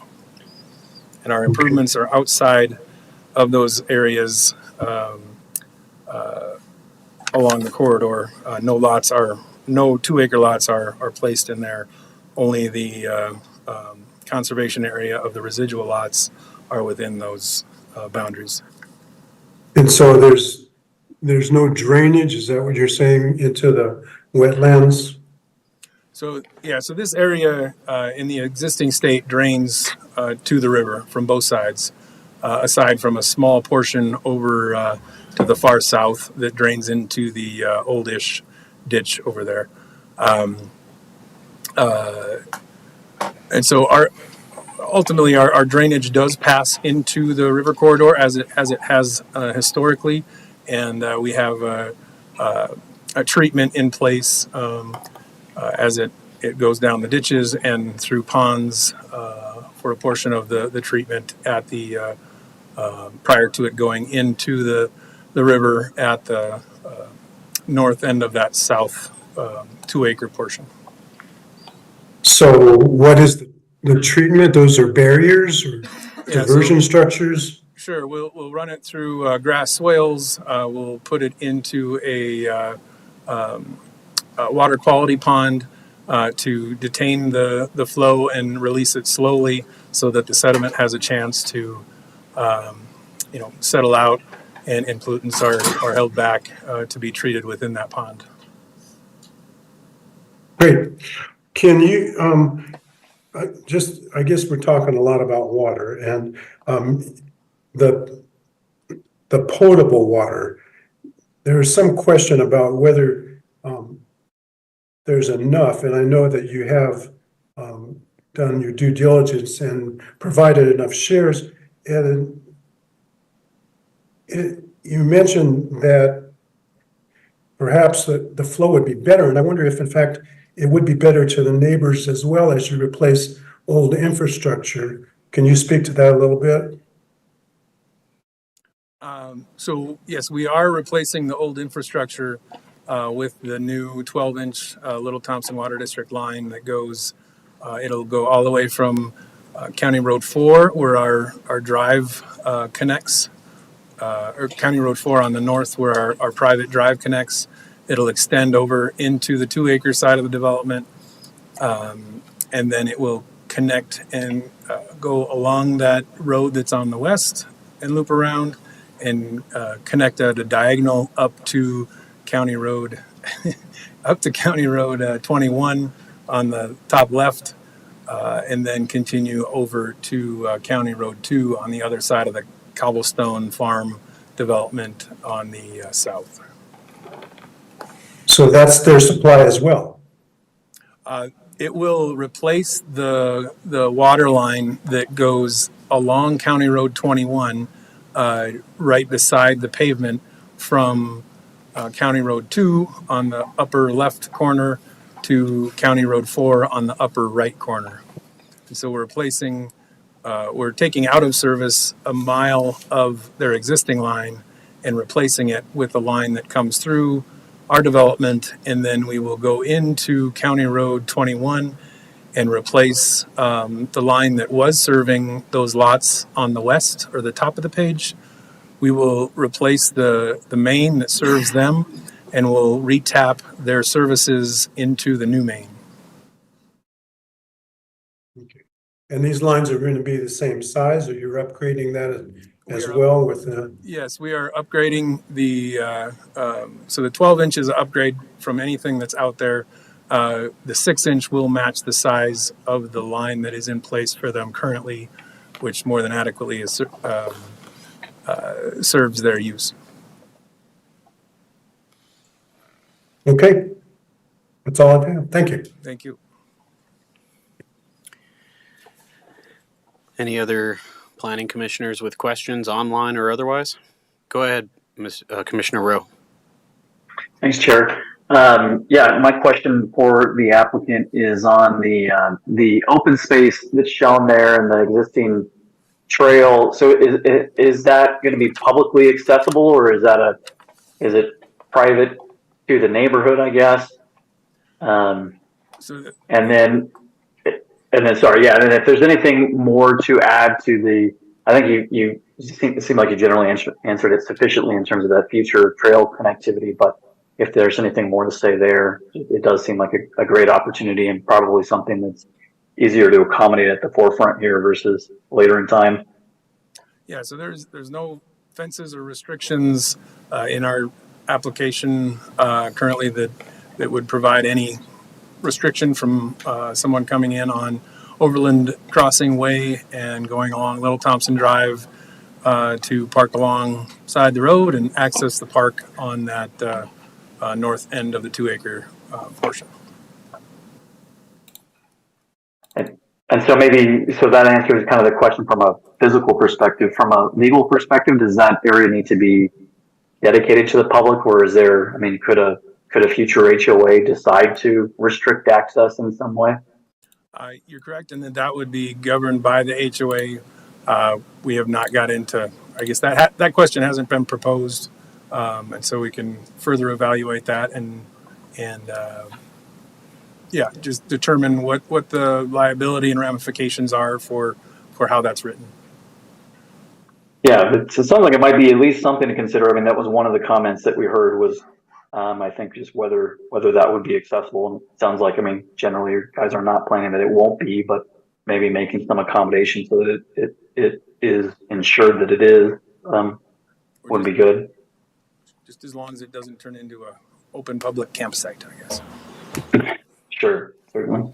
And if you may, I can add a little additional comment to that too with regard to I know with the conservation development, there are some, with the residual land, there are, trails and stuff like that allowed in there as a use, if you will.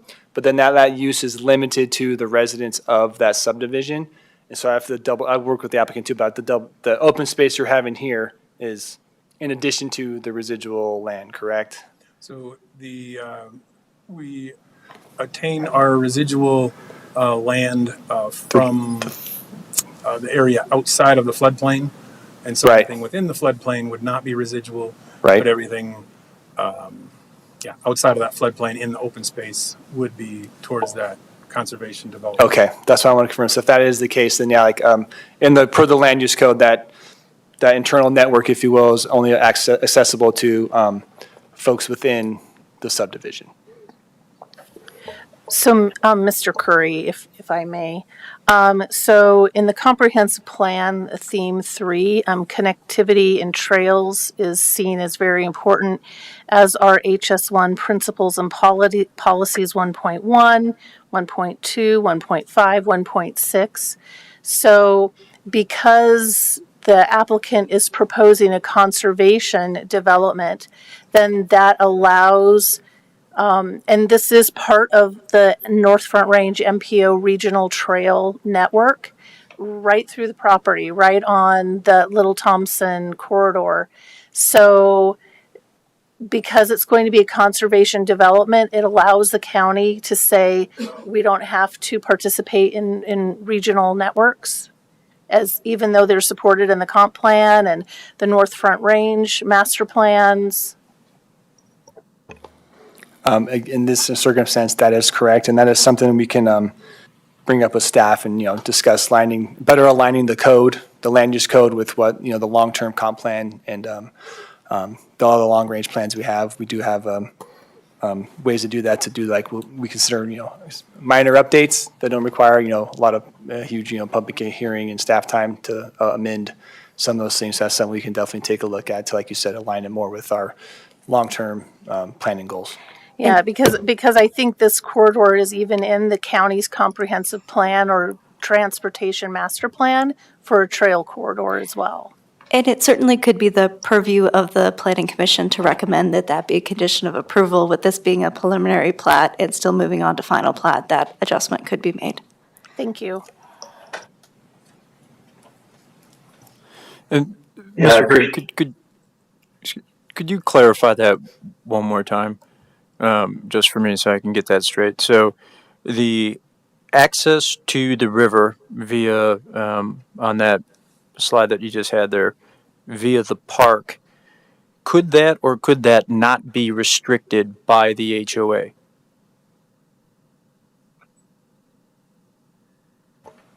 So it would be, I'll say restricted, or a condition of approval, I guess, or part of our land use code that the county is saying that the HOA would not be allowed to open it up to the public. So I guess it wouldn't be so much the HOA saying yes or no, it's part of the county land use code that says that if you give me a minute, I can bring up the language in the land use code and we can read that and see what it says to clarify. Okay.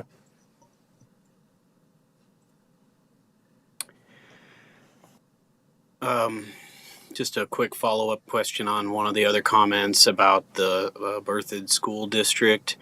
I presume that you're going to have to pay a capital improvement fee to the school district for every lot that's created. Can you provide a little detail on that? Yeah, I guess with our experience, it's part of the building permit fees that has a fee that's paid towards the district for each home that goes in. So, Have you built within the Berthoud School District before, and that's been your experience? yeah, so we have a couple of developments that we've done, or I've got a couple of developments that I've done in Berthoud. One is Berthoud Lake Enclave, and the other is Harvest. And this is kind of a step further in lowering density, being outside of the city limits. But yes, that is the case with development in Berthoud. So they would have you do cash in lieu of land based on your proposed impact to the school system? Right. There's a fee with each building permit. Okay. Thank you.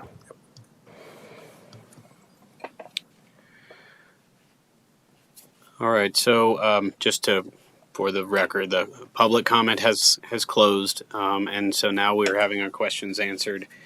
Are there any other questions before we begin deliberations? I do have some questions of staff. Okay. I have one more question of staff as well, but Commissioner Best Johnson, if yours are related to the trails, we can kind of keep going on that conversation. And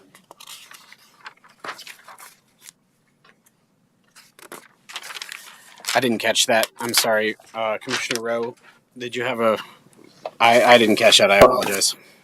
No, that's okay. Yeah, I have another question of staff as well, but if Commissioner Best Johnson, if there are continuation of the conversation we're already having, I can just hold mine until we're through with that. You want to go forward?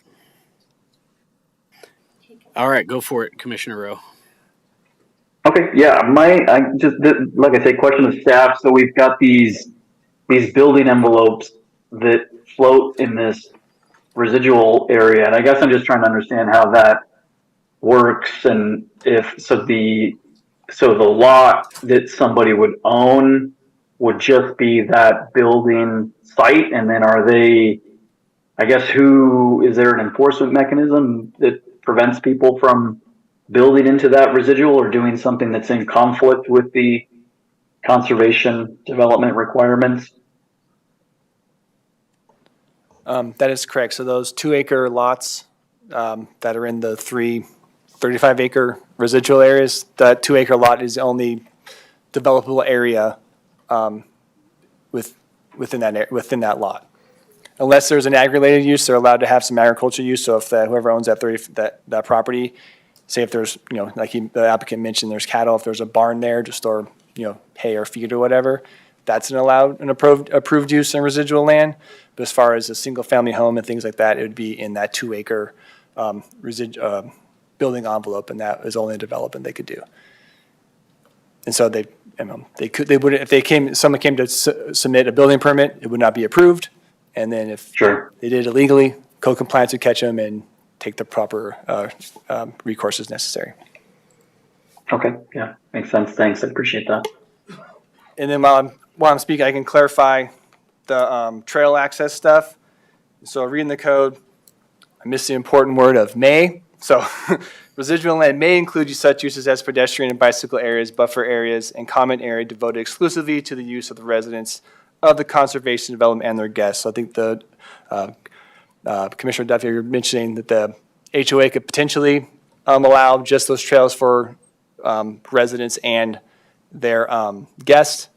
But that's, at this point, I believe the applicant is proposing that. But yeah, it is, they may include that. So yeah, so the connectivity, as Commissioner Johnson was saying, would be promoted and encouraged by the county if that were to happen. Sorry for the confusion on that one.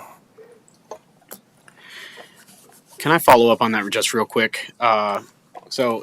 Maybe that's a legal question. I mean, can we condition approval of this? And it's a recommendation to the county commissioners either way, but can we condition approval of recommendation of condition our recommendation for approval on keeping that portion of the trail within the riparian area next to the river as open to the public for whenever, either now or whenever the MPO trail is built nearby? So, yes, I'm Christine Luckison with the County Attorney's Office. Based on my understanding of the code and talking with Ms. Axmaker, 585 residual land design says roads, pedestrian walkways, and trails may connect through the residual land under the standards in section 4.5, which outline the county's connectivity and circulation standards. So yes, I think that you can add that as a condition because the code has that allowing language under may. Does that answer your question? It does. Thank you very much. Commissioner Slutsky?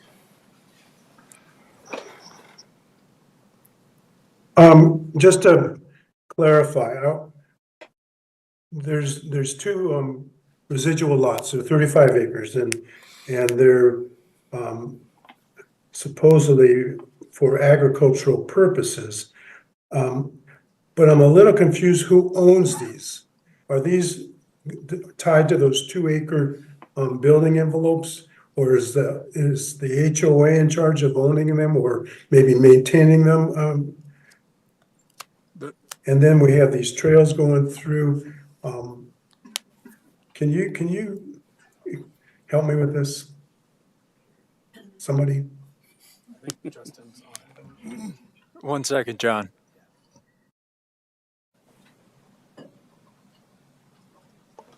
Sorry, I was preventing myself from choking. Sorry. Yeah, so that land is, it doesn't have to be necessary. It's a more clarification though. So the residual land doesn't have to be or is required to use as ag land. It can be allowed to keep as ag land. So part of the thought process behind the conservation development review process is to allow, large acreage, farmed or land pieces of property like this to be able to subdivide and develop at, create some lots while also maintaining the open and rural character of unincorporated Larimer County and a lot of the, areas outside the GMAs and stuff. And so it can be used as ag to, we're a right to farm community, so we want to support that and keep that history and all the benefits we get from that. But it can also be used left as, just undisturbed or open space or just left natural. There's nothing else on there. So it doesn't have to be it can be one of the others and have to be ag. And then that property would it will not be sold to individual. It will be stay within the HOA or the subdivision's ownership, So that right? the 35 acre lots are the legal lot, and then that building envelope Is the developer, yes, sorry, is yes, yeah, within that lot. yes. Yes.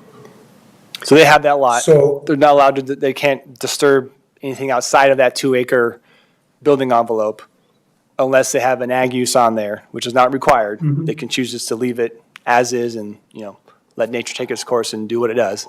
Or they can have some ag uses on there if the property owner if that's what they want to do. So who is the property owner? The owner of so it'd be an individual buy that 35 acre lot and they would have a 2 acre building envelope to develop, to build their home on. Okay, that was my question. So, and the 2 acre envelope is situated right in the middle of the residual property. Is that right? I mean, that's what it looked like. In this circumstance, I believe the 2 northern ones are roughly in the middle-ish, but I think that was just to create some separation and buffer, and it was, where there's an access easement there as well, so. Yeah, so they were positioned to create a buffer from the road as well as a buffer from the floodplain and riparian areas. And so we've kind of maximized the buffer from each.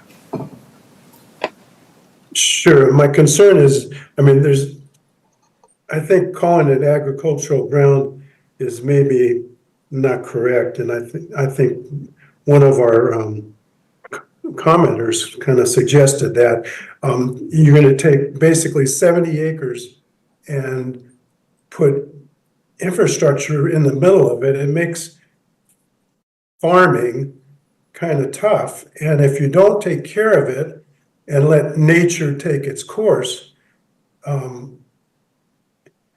that doesn't seem like a great idea. Because nature just, to me, means weeds and fire hazard. And I just don't see how this land is going to be taken care of.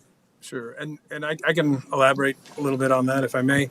Currently, there's a potential buyer in place on that northwest 35 acre lot that has plans of continuing the cattle on that lot. There's 35 acres.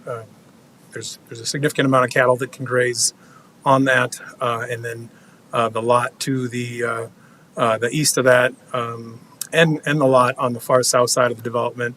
I feel there's a high probability of a horse use or equestrian use on those lots as well, and so I do feel that they will have a agricultural use of some sort, and kind of maintain the existing use of the property. But whoever owns the property is really on their own to take care of it. I mean, there's regulations with the county on the weed mitigation, and the HOA will also have requirements in place for how that property needs to be upkept. Okay. Any other questions of the applicant?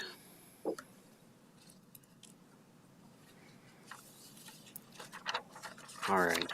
Any other questions of staff before we go to discussion? Go ahead. Yep. So question for Mr. Curry. So this property is zoned RR2 in the county. And as part of the RR2 zoning, some allowed uses include a development such as this, correct? That is correct. In R2, subdivision, a land division is allowed, and with single-family homes is a use by right. Okay. Per the appropriate planning review processes, yes. Okay. All right. So in RR2 zoning, this type of land use was contemplated in the zoning code and the comprehensive plan and all of that. Correct. Okay. And then were documents available for review by the public either on the website or how do you share information about land use applications with the public? So on the postcards that get sent out for neighbor notice, there is a link or a website on there. I can bring it up. It's access what we call our online portal. And so you go there, and then there's a search bar where you put in either an address, a parcel number, or the most straightforward way is you put in the file number, and that brings you to the project where all the attachments and everything in there is included for public view. Okay. And then my last question was, I noticed that the school district was not a referral. Is there a reason why the school district wasn't contacted in this referral package? I believe they were. I believe they were. I can double check take a look, but I believe they were. I can double check. Okay, thank you. What we have. Yeah, I didn't see it in the staff report, and those that responded and those that didn't, they were just left off unless I'm reading the packet on my phone, so it's little type.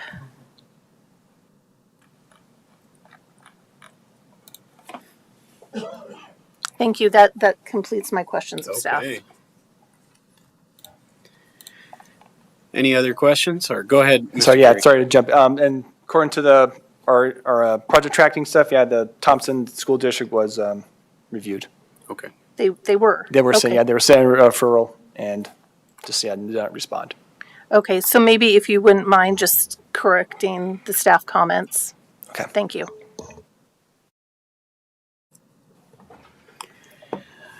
All right. Well, Mr. Hoyme, thank you for your presentation, your comments. You can have a seat. We're going to have a good discussion here amongst the planning commissioners.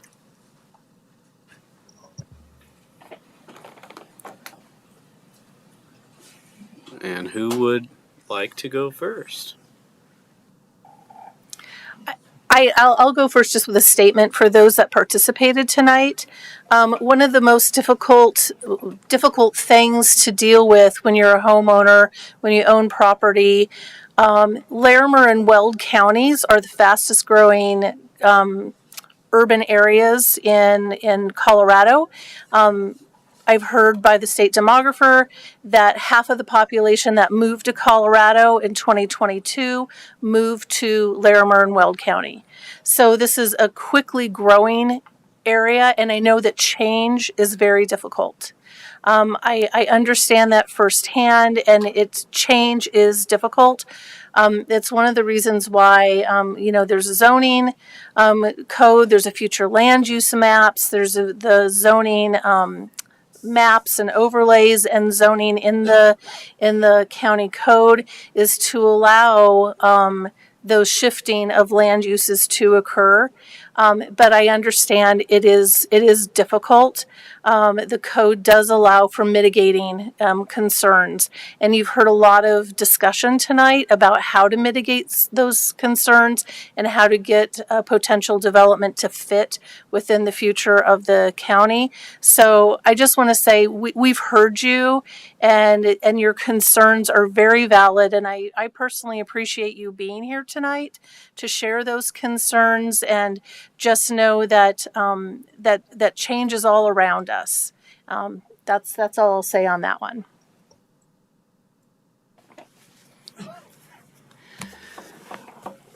Well, I can go ahead and provide some comments here. I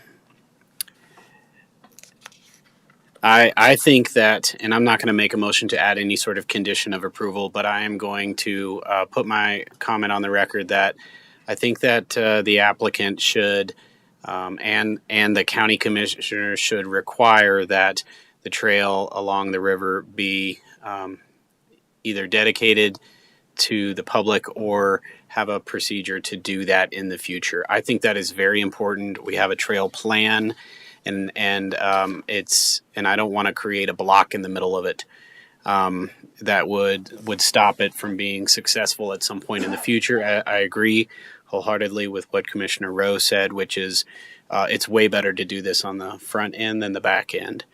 Other than that, I think that this is the best you're gonna get, because this is not a rezone. This is an R2 zone that allows for this kind of development to occur, and so it's an entitlement. And so, yes, we need to make sure that all of the issues that are addressed there are appropriately addressed. And to those members of the public who felt that they didn't get enough notification or they didn't get notification, I hear you, and having sat through hearings for the last 15 years in various capacities, you're not the first to say that. It's always a matter of how much is enough and how much is too much. And 500 feet on 500 feet away from a development when all the lots are 5 acres or bigger is probably not enough, right? But legally, I believe that the staff has met their obligations under the code. But I hear you, and I encourage you to show up at the Board of County Commissioners meeting either way. Also, presuming that you didn't get your notifications, you didn't have an opportunity to look at the traffic study, and you didn't have an opportunity to look at the wildland consultants study, and look at those things, and take the time between now and that county commissioners meeting to look at those and see whether you think substantively they're wrong. I will have to defer to staff because they have indicated that they don't see concerns with those issues, and I trust the staff. And but you don't have to. You can make your own opinion. I encourage you to look at those documents if you haven't had an opportunity to do so already. But I think that pretty much everything I heard from the public tonight were valid concerns, and I do not discount them. But I do think that on review, that this is that this meets all of the criteria by which we are required to apply. So I will be supporting it again with my strong recommendation that on the trail issue. I don't have much else to say, but I agree with everything that Commissioner Choate just said, and I would also support an amendment to include the trail system.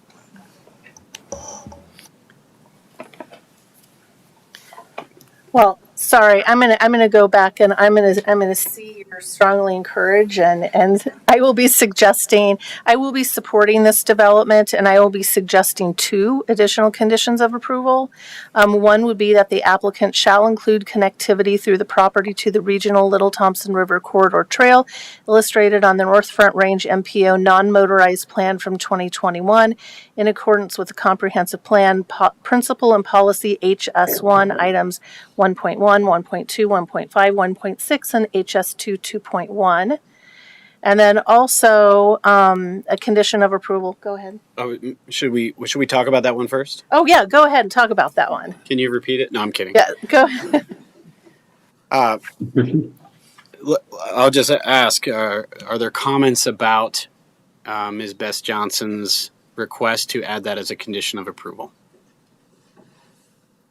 Or is there support for that?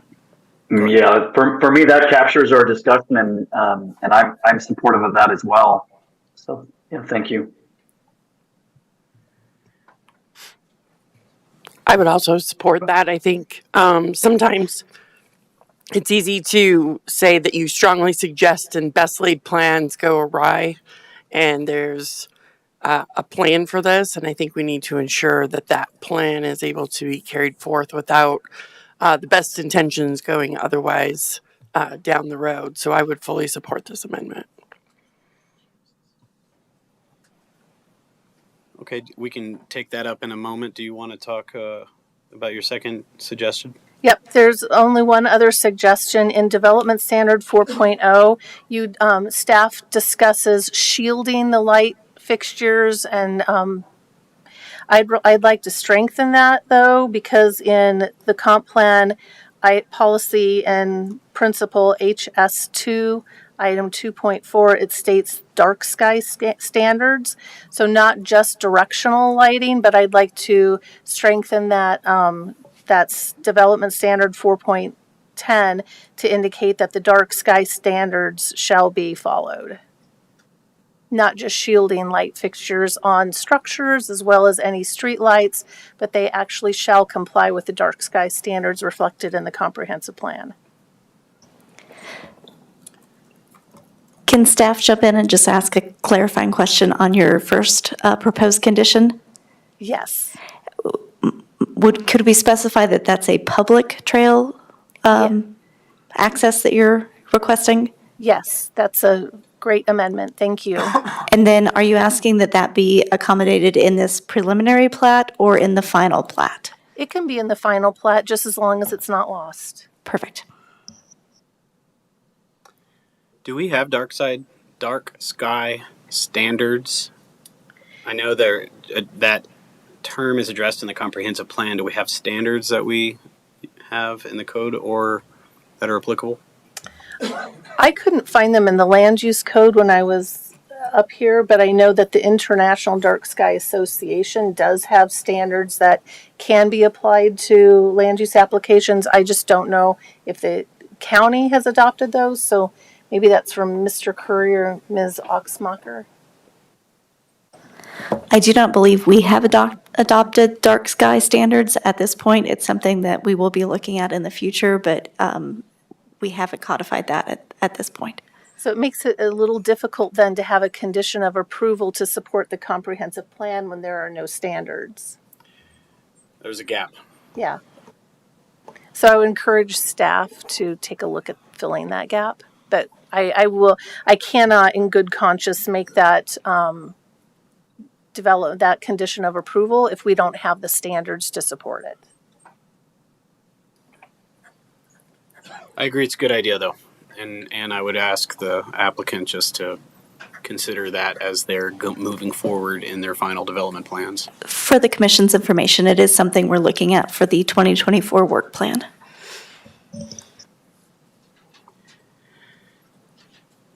So are there any other comments, discussion before we probably take up a motion, a separate motion to approve this additional condition of approval that Commissioner Bess Johnson has proposed? Any other discussion first? Well, I would jump in with support for the connectivity, trail connectivity condition of approval.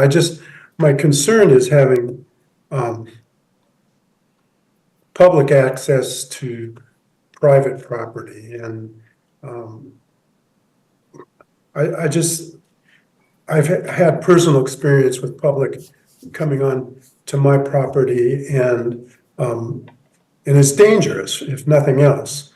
But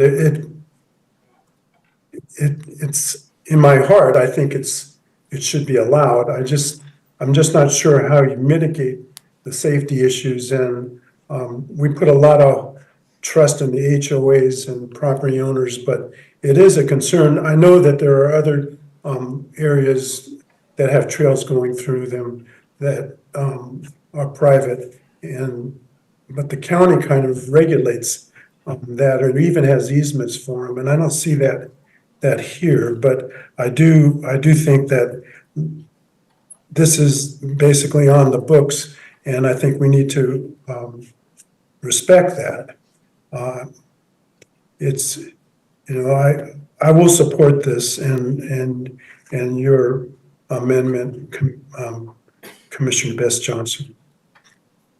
On the note, I think a lot of the problems that some of the commenters had can go back to the poor notification, and I'll use that term not because there was anything done wrong. Everything was by the book. I just think that it's right. When you're out in a rural area, 500 feet that's just to the driveway. That's not to your neighbor. And I don't know that we need to change the code, but I think that staff needs to keep this in mind when they're dealing with rural developments, that maybe they need to go beyond what's necessary, what's required, and give our citizens a little more chance to figure out what's coming into their neighborhood. It's not like, it's an expense. I understand that. We're talking about postage, and I just think people deserve to be able to do their due diligence and figure out, there is a wetlands there. There is an upgrade in infrastructure, and maybe this isn't such as onerous as it seems to me, or maybe it's more, but I don't think we're doing a good job on notification, and I think maybe this is maybe something that we as a commission could discuss at another time. We've talked about this a lot, and it's still happening.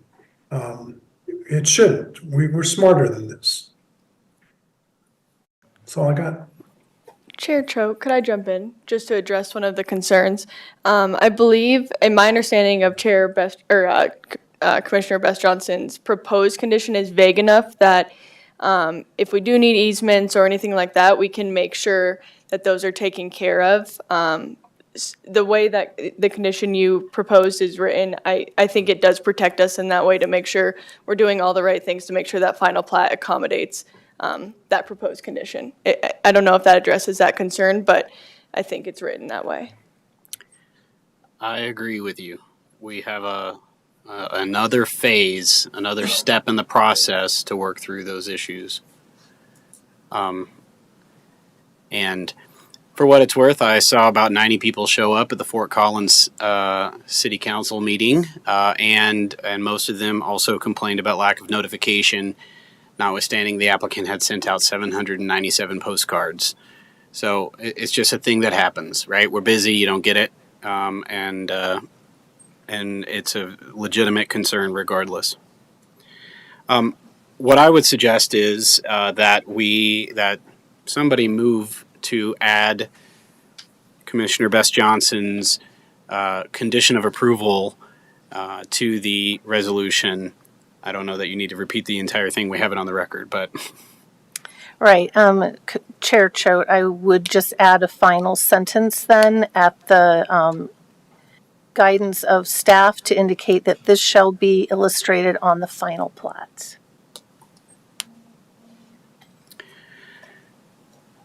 All right. Do we have a second? A second. All right. We have a motion and a second to add the condition of approval as described by Commissioner Best Johnson, including adding it to the final plat to clarify when that will occur.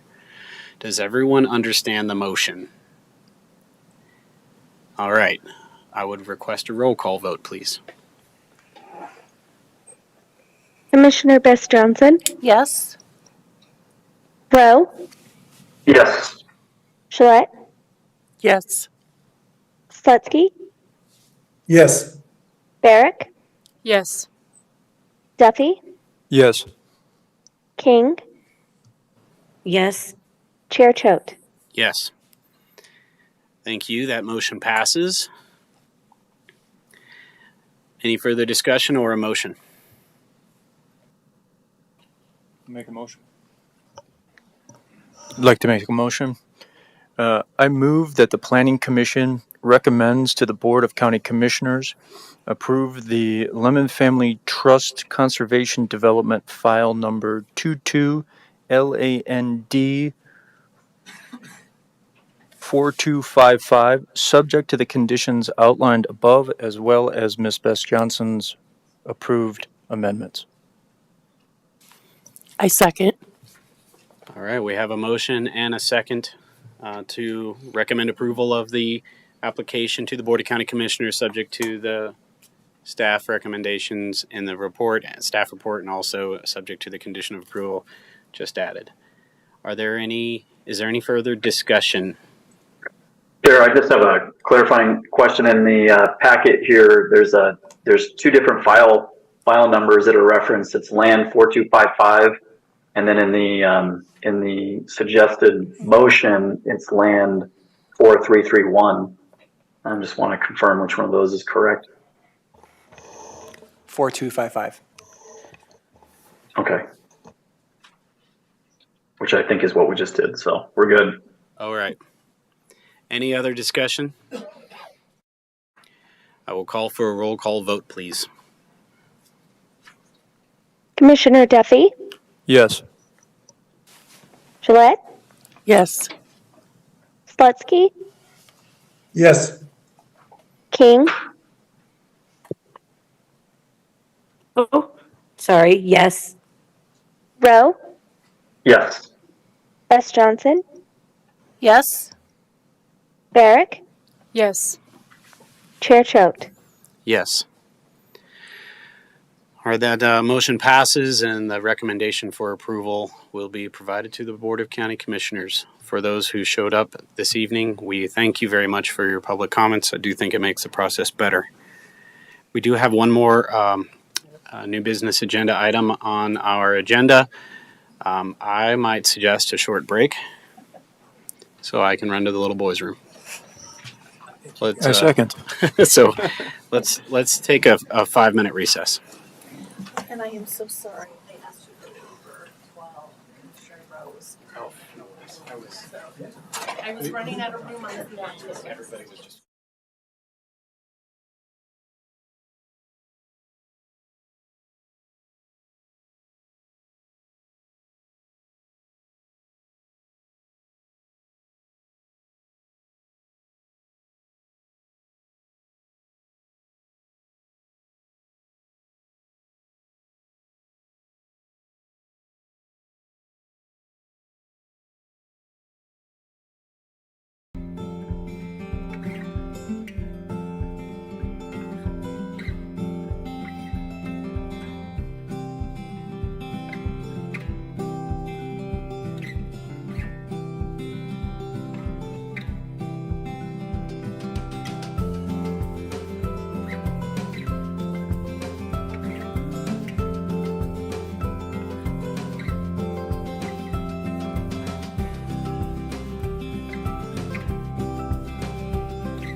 All right, welcome back, everybody. A lot less people in the room now. We're going to move on to our second agenda item, new cell tower at 520 Isaac Lane, special review, file number 23, WCF 0107.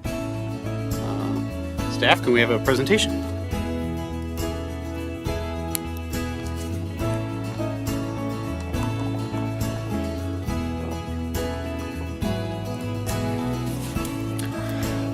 Good evening, commissioners, members of the public. I'm here to present on the proposed new cell tower at 520 Isaac Lane. So here's a quick little vicinity map.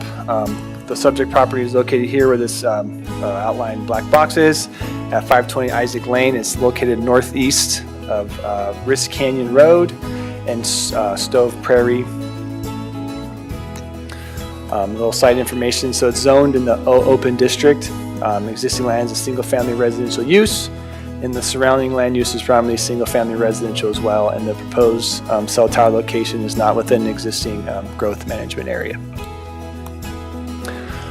The request is a special review for a proposed 190-foot with a 5-foot lightning rod wireless communications tower in the open zoning district. Wireless communication facilities taller than 120 feet are allowed with special review approval. Special review requires a public hearing with the Planning Commission followed by the Board of County Commissioners. The tower is designed for co-location to hold 4 cell carriers. The lease area will be 70 by 32 feet, or just a little over 2,200 square feet. Fencing and use of the existing natural landscaping will be used around the lease area and for screening. Access will be taken off of Risk Canyon Road using the existing private access from Isaac Lane. And then the proposed tower will be located approximately 455 to a little over 900 feet from the nearest residential uses, where 380 is required, and it'll be approximately half a mile from the nearest right-of-way, where 190 feet is required per the code. And here's a portion of the site plan. So here's, like I mentioned, the existing residential building. The proposed private access of Isaac Lane is here, and then the applicant will be is required to construct a access road here, and then this portion here will be the lease area.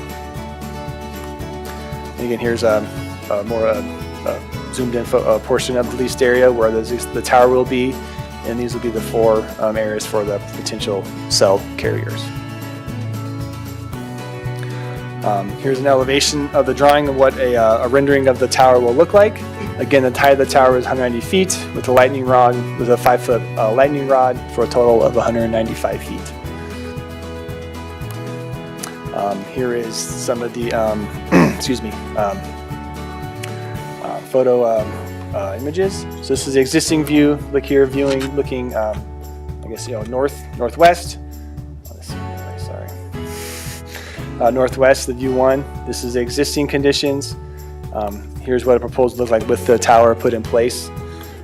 Again, there'll also be a chain link fence around here at the bottom for security and for some additional screening. And then here is a southwest elevation, view 2 here from Risk Canyon Road.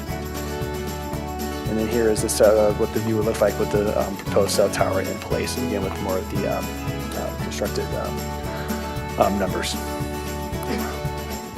Referral agency comments. So the application was sent to multiple referral agencies for review. Comments were received from the following agencies: Code Compliance, Building, Engineering, Health Department, and Emergency Services, or Wildlife Department. They had no concerns with the proposal. Conditions of approval are included to require the access road to meet Larimer County Rural Area Road standards and access requirements from Poudre Fire. That's not correct. Sorry. And then no comments were received from Larimer County right-of-way permitting, but they did work with our engineering department on comments, and so they didn't send their own. And then the Risk Canyon Volunteer Fire Department did not respond with comments. Neighbor notices were sent to 10 property owners, and no written comments were received. And then the review criteria. So in reviewing proposed special review application, the county commissioner shall consider the general approval criteria in 638D. And that includes the proposed use has a minimal impacts on existing and future development. Any impacts associated with environment, wildlife, access, traffic, emergency services, utilities, parking, etc., have been adequately addressed and/or mitigated. Recommendations of referral agencies have been considered and adequately addressed. As I has mentioned before, the proposed cell tower is not within a GMA district, so this does not apply. And then the applicant has demonstrated that this project can meet applicable additional criteria listed in Article 3. Where that is not applied, this is for, it would be actually Article 9, the wireless communication facilities applies as additional criteria. And then we have, other than the 5 standard conditions of approval, 3 additional conditions are proposed. The plan submitted with the building permit shall demonstrate compliance with the access standards noted in the engineering department's comments dated February 1st, 2024. And then that the proposed 20-foot wide access and utility easement will need to be recorded by a separate document prior to approval of the special review application.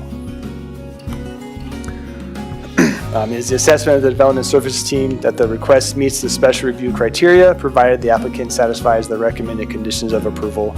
And we have a suggested motion that the Planning Commission recommend approval of the Board of County Commissioners for the new cell tower at 520 Isaac Lane, file number 23 WCF 0107, subject to the conditions as outlined in the staff report. And with that, I'll take any questions that staff may have, or sorry, the commission may have. Don't elevate us. Thank you, sir, for your presentation. Any comments, or pardon me, questions, clarifying questions for staff? And I can't see you, planning commissioners who are online, so just pipe up if you have any questions. All right, then I'd ask the applicant to come up. Feel free to add whatever you think would be relevant. Good evening. My name is Richard Gato. I'm with Tower Engineering Professionals. And my last name is spelled Gaito.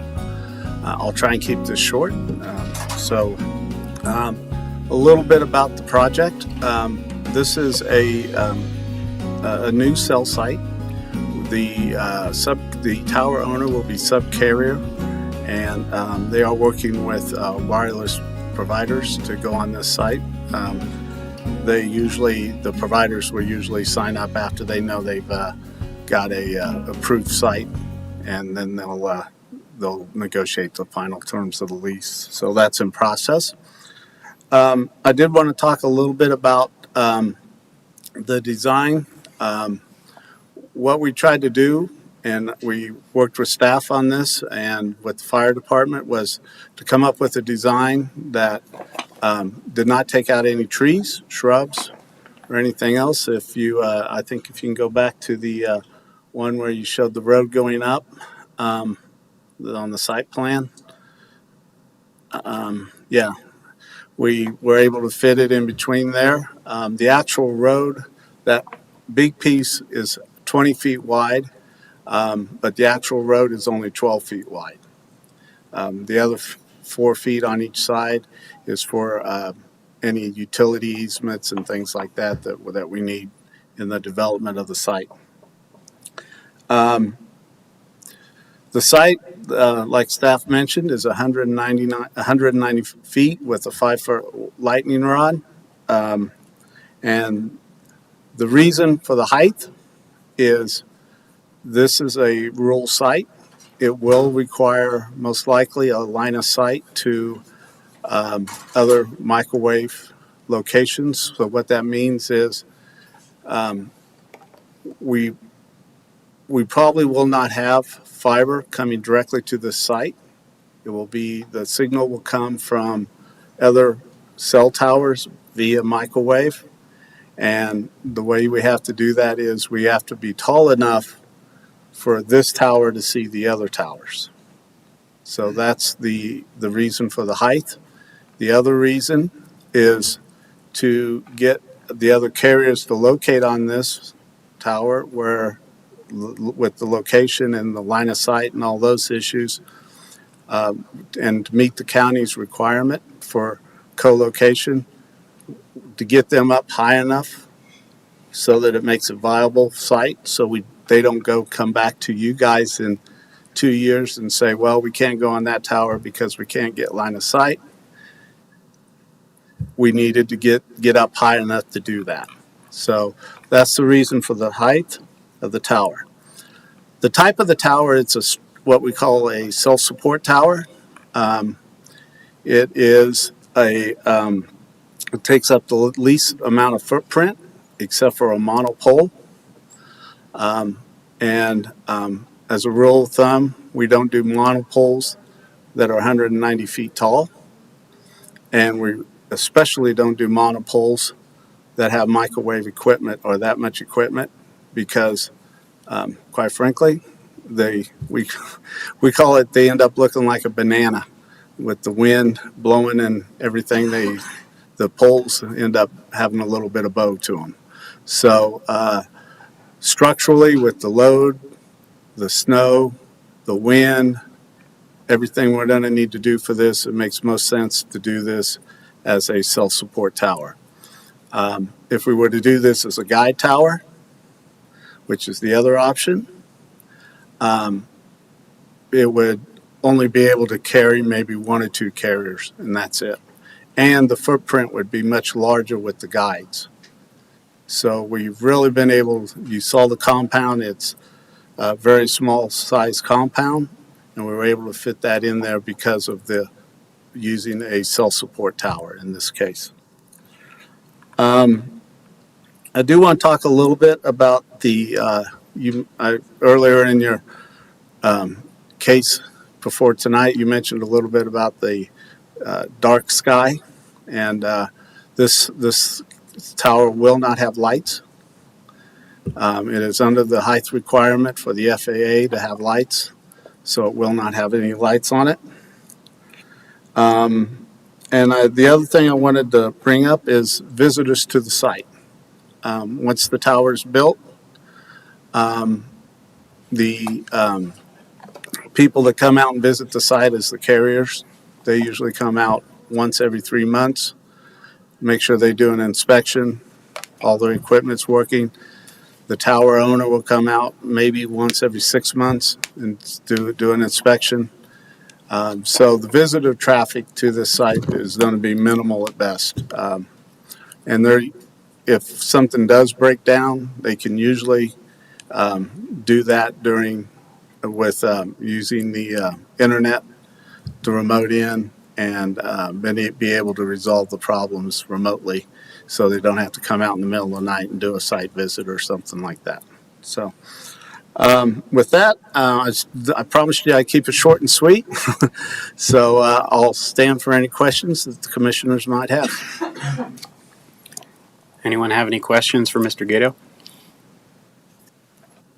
Go ahead. Just kind of out of curiosity, the tower will be anchored with subsurface moorings, so you will be drilling there to sink basically casings. Yes. Yes. Any others? Well, if I might, I'm just curious about the coverage area from this tower. What kind of a radius? It's going to go up and down the canyon, north, south? Can you give us an idea of what kind of good you're going to do? Well, I'd love to be able to tell you that, but that depends on a number of factors. First of all is the bandwidth, which band channels that the carriers have. And until we know what carrier exactly is going on this and their band channel, I can't tell you that today. We would be able to tell you that when we come back for the application for that carrier to install their equipment on the tower, though. So this is, dare I say it, kind of a field of dreams? No, it's not a field of dreams. It's a tower that is, like I mentioned earlier, the process that the carriers go through is on these kind of towers is once they have the zoning approved, then we will come back to you. They will sign a contract with the tower owner, and then we'll come back to do the zoning for each carrier independently. I was kind of joking, but thank you. No, I'll quite honestly, I expected that question. I'm glad I didn't let you down. Can I ask a clarifying question from staff? Just if this is approved, what's the process coming back? Are we going to see this again? Or the Board of County Commissioners going to see this again? What do they have to do to add carriers to the tower? So per the special review guidelines, it comes to you guys first, this board first, and this commission first, and then it goes to the Board of County Commissioners for ultimate approval of denial. And after that, when they come and then to construct it, then you go through the building permit process to just construct the tower. And then when they're ready to add the providers on there, the acronym's escaping me all of a sudden. Sorry, hold on. Eligible Facilities Request, EFR. And they will come in for that, for eligible facilities request, and that is not a public hearing process. That is just, administratively approved. All right, thank you. Just one thing to add, they'll also need to get a development construction permit from the engineering office to build the road, just prior to the building permit. All right, then, unless anyone else has any other questions, I know there are members of the public here. Mr. Gata, if you have a quick seat there, sure. And I'll ask whoever cares to come provide public comment, come on up. You've got 12 seconds to get it done. No. Hello, board. My name is Joseph Dvorak, Josef as Foxtrot, Dvorak as Delta Victor Oscar Romeo Alpha Kite. I'm the immediate neighbor to the east of the property of Nathan and Deborah. I appreciate the desire for improved cellular communications in the area, but a 190-foot tower is out of character with the mountain and forest terrain that is here. This proposed tower would be taller than any structure on the property or any existing or future trees for decades or centuries to come, making camouflage ineffective at hiding this new de facto landmark that will be visible for residents for miles around, both up Wrist Canyon and up and down Stove Prairie Road, out to Old Flowers Road, 44H, going up to the top of Buckhorn Mountain. So I would encourage the board to look at different alternatives to a 190-foot tower that's proposed. You could reduce the height of the tower if line of sight to the existing communication towers on the top of Buckhorn Mountain was not required. That might require the developer to bring in additional fiber optic or other communication sources. But again, it would allow a camouflage or other means of hiding this new landmark. Relocating this tower instead of greenfield further down the hill to add communication equipment to the existing communication equipment that's already on the top of Buckhorn Mountain, just a few miles to the east of the proposed tower location.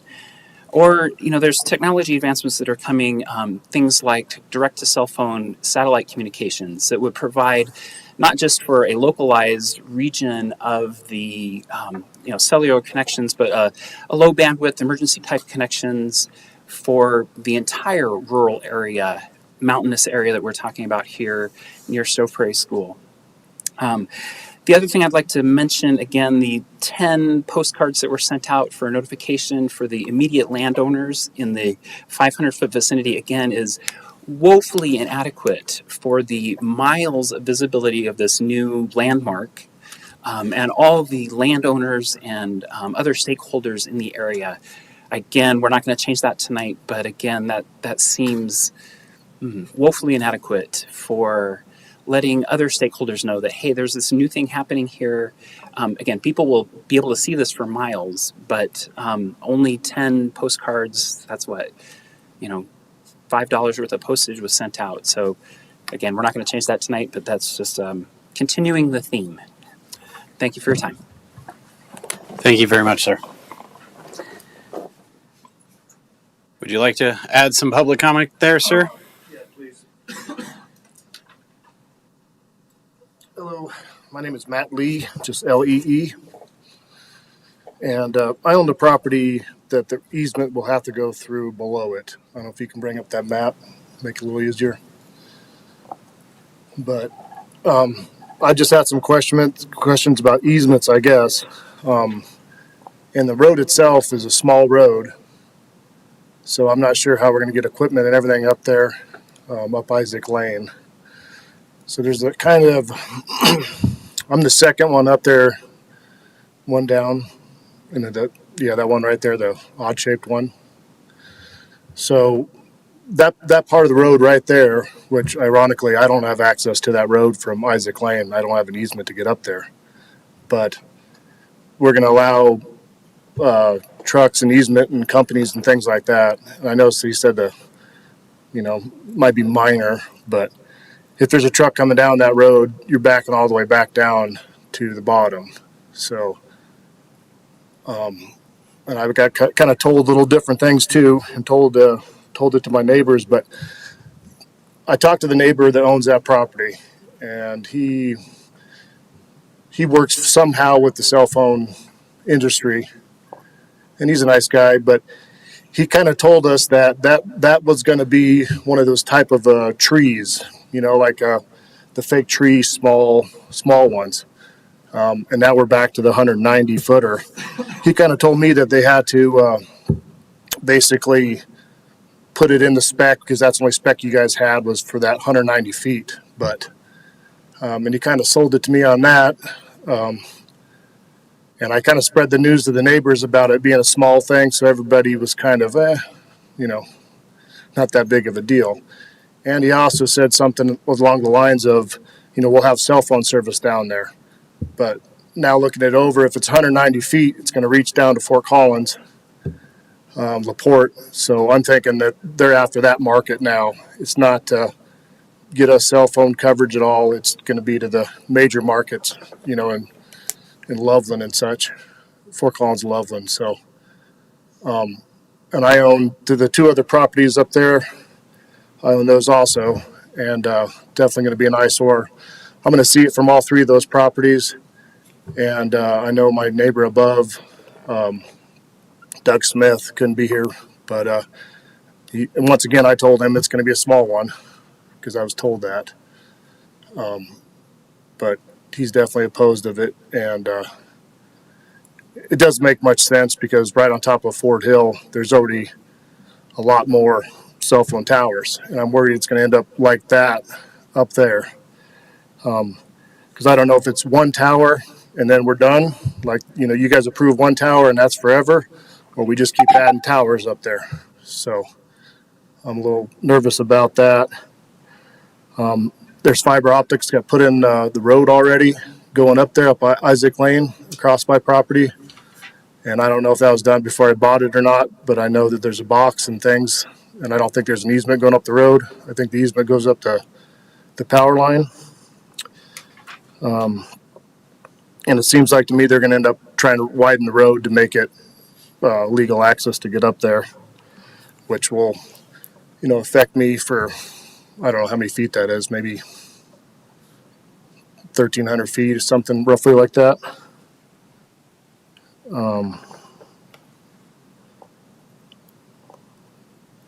mainly the future tower thing. I don't know if we can, if one's allowed, that's it. I mean, I'm not sure how that works. That's my big question.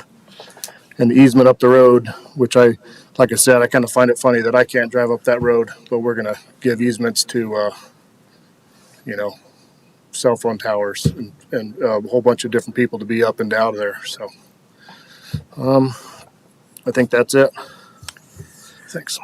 Excuse me, sir. Do you mind if I ask you a couple questions? Oh. So you own the property directly to the south, is that right, where the road goes through?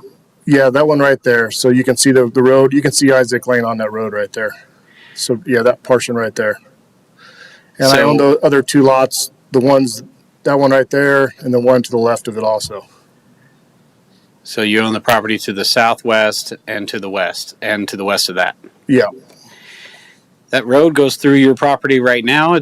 Is that what Is that right? On the southwest side? Yeah, that you're pointing to the road right there. Yep, or he is. So. And you don't know whether they have an easement? That's a question. So I bought that property pretty recently, and I had to hike to that road because I'm not. I could probably get permission from the other owners if I asked, but I don't have a legal easement from off of Stove Prairie to get to there. So I see. So I hiked up there, and it was, they can do maintenance on the road or whatever going up there, of course, to their house. But there's fiber optics in the road right now, so I don't know where that easement came from. But it was there when you bought it, right? Well, I don't know if it was there when I bought it or not because I didn't get up there for a while. The easement maybe got granted from the previous owner that sold it maybe a week or two before I got there. I'm not sure. Okay. So I'm a little concerned about that, but I don't know if you guys can just, force an easement on somebody like me to, give to the cell phone tower company, but I'm obviously concerned about that too. So. All right. Thank you, sir. I appreciate your comments. Thanks. Is there anyone online who would like to provide comment on this one? We don't have any hand raised. Oh, we do have one hand raised. We have Nathan H. Nathan, I will allow you to speak. You can unmute yourself and you'll have 3 minutes. Hey, how about, can you hear me? We can. Hey, I didn't think I was going to be able to join the call. Sorry about that. I didn't know that there was a Zoom link. Just wanted to clarify a couple things real quick. That is, the proposed cell tower is on my property. The entire reason, it's not a different development company that's coming in there. It is the company that I run. I'm not the owner of it, but I do run the whole ship. Nobody else is going to be building a tower up there. There's not going to be an AT&T tower, Verizon tower, a T-Mobile tower, American Tower is not going to build a tower, Crown Castle is not going to build a tower. This is a one-shot and done. No more towers. The monopine that I've discussed with both Joseph and you, Matt, that's still on the table. I mean, my house is sitting right next to it. I'd be fine with the monopine as well. It just depends on what everybody wants and what the Planning Commission will approve. 190 foot, that was a kind of a moonshot to not go above that we would have lighting necessary that would visually impact us far worse than a steel tower would. I've got a propagation study done by some of my WISP carriers that are on top of the Buckhorn Mountain Tower, which is the Ford Hill Road Towers, that big tower camp.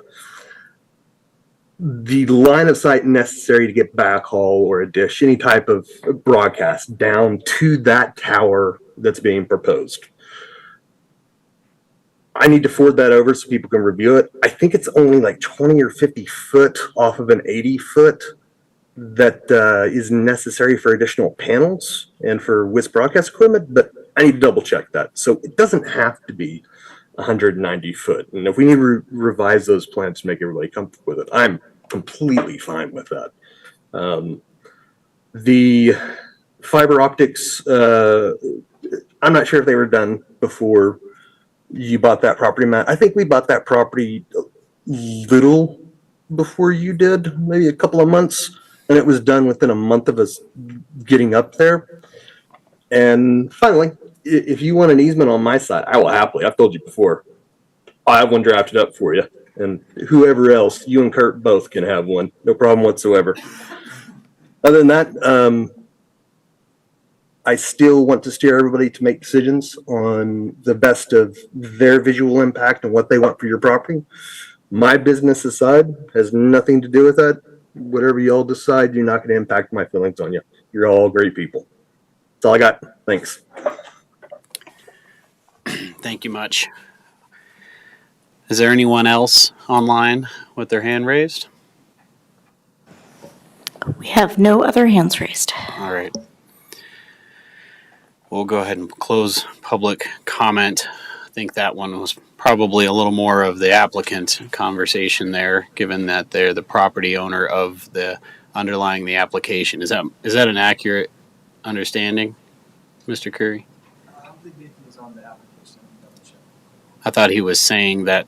Maybe the property owner, but I gotta look on the land use application. I'll need to look on the land use application to see who was applicant property owner. I don't have that off the top of my head. Yeah, thank you. All right. Mr. Gaeta, you mind coming back up? No, I was just going, I don't mind coming back up, but I just don't explain. Nathan is the property owner. Okay, that's what I thought. And he is associated with the company that will own the tower. Okay. So, can I ask you a follow-up question here?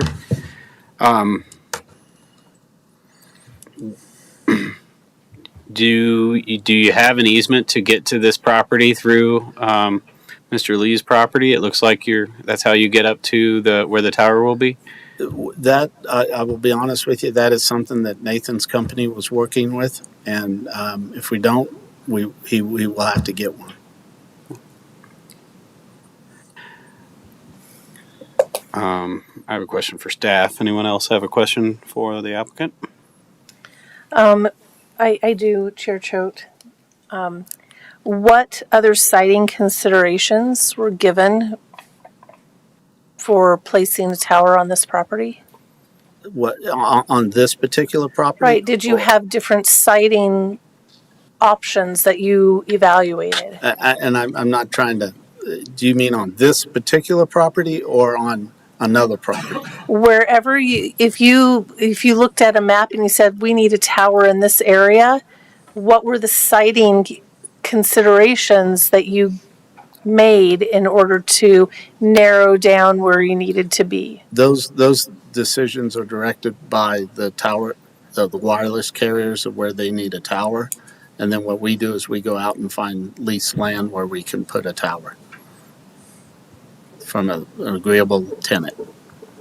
So, so you based your location on two main parameters. One was where do the carriers need to be located for their network, and two, where could you find landowners that were willing to entertain a lease? Correct.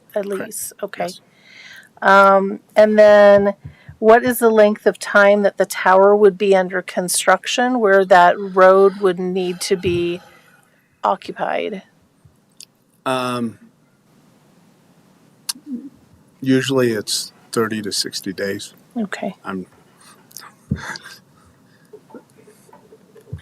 Right. That's it for my questions. Thank you. Commissioner Slutsky. Yes, I thought I heard you say that you needed this height of 190 feet so that you could get an uplink for a signal. But now we're hearing that there's fiber in the road. I'm confused as to what you need to get a signal to your tower to resend, basically, when there's fiber right there. The just because there's fiber in the road doesn't mean that's the fiber that the wireless carriers will use. There's multiple fiber carriers. Sometimes that fiber doesn't provide the speed that they need, and it's faster to actually do it as a microwave. So you do need 190 feet. That would be the optimal height, yes. And what is the minimum that you could use? Well, I mean, we're going to go down on 190 feet, and that depends upon where they're shooting that microwave hop to. So it could be 160 for the carriers that are located down the tower a little bit, but we would prefer to ensure that we can get everybody on the tower and do the co-location that the county, wants on their towers. The higher, absolutely the better. And that signal will travel further when it does that. So it's for broadcast, not for well, it's. I'm sorry, sir. Go ahead. It's for broadcasting your signal, not for receiving your input. It's both. It's both. It's the input and also the signal that goes out through the antenna panels that are on the tower. Um, you know, if we're 60 feet versus 160 feet, that signal's going to go further at 160. Okay, thank you.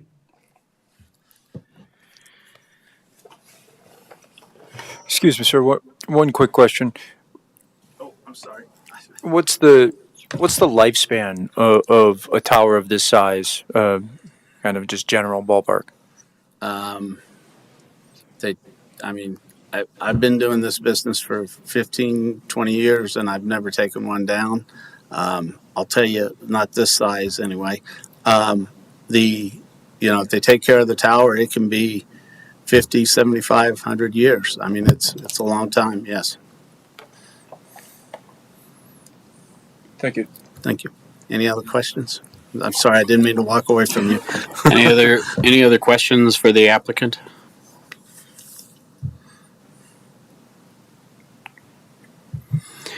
Thank you. Just, I guess, an engineering question. The road, does it meet the Lucas standards or whatever is applicable for rural areas? It looks real steep.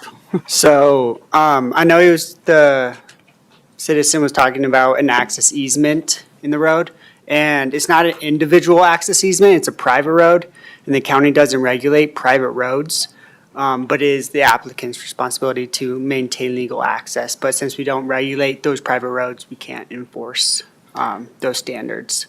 On that road that's coming off Isaac, we are requiring them to meet Appendix G, Larimer County Rural Area Road Standards, Appendix G. We are requiring, because that is new construction, but we can't force Appendix G standards on that Isaac Lane. Thank you for that clarification. And do we ask for any sort of demonstration that they have the right to cross somebody else's land? Like I said before, since it is a private road, we can't regulate anything. It's just the applicant's responsibility to get that legal access. Maybe that's a question for Mr. Curie. Is that required as part of the application process to demonstrate they have the legal ability to cross somebody else's land for that purpose? Again, I would default to engineering and maybe possibly legal if they have some comments. But yeah, we just make sure, say, hey, this is a private road. If you don't have access, then the project's not going anywhere. We'll review it, but if you need to make sure that you have the access that is needed to legally get to your spot. Thank you. If it was an individual access easement between two property owners, one going through the other property owner's property, typically we'll ask to see the access easement just to review the language, because a lot of times those are iffy at best. So we want to just take a quick look and make sure. When it's a private road, though, like an established private road, we just put the onus on the applicant. So is it fair to say that whether or not an access easement exists or a private, legal authorization, nobody in this room has seen it? Yeah. Go ahead. Mr. Curry, just a quick question about the permitting and application process for this. Is there a provision in there about reclamation, decommissioning, and indemnity for a structure like this? The reason why I ask is potentially a 75-year lifespan. If 30 years we're using a different technology and we have a tower sitting out there, how does it legally, does the county require them to bring it down?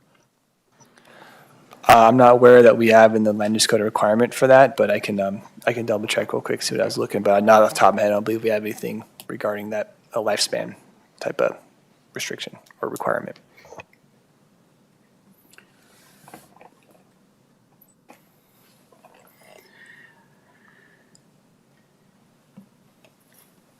Chair, I am concerned about the access.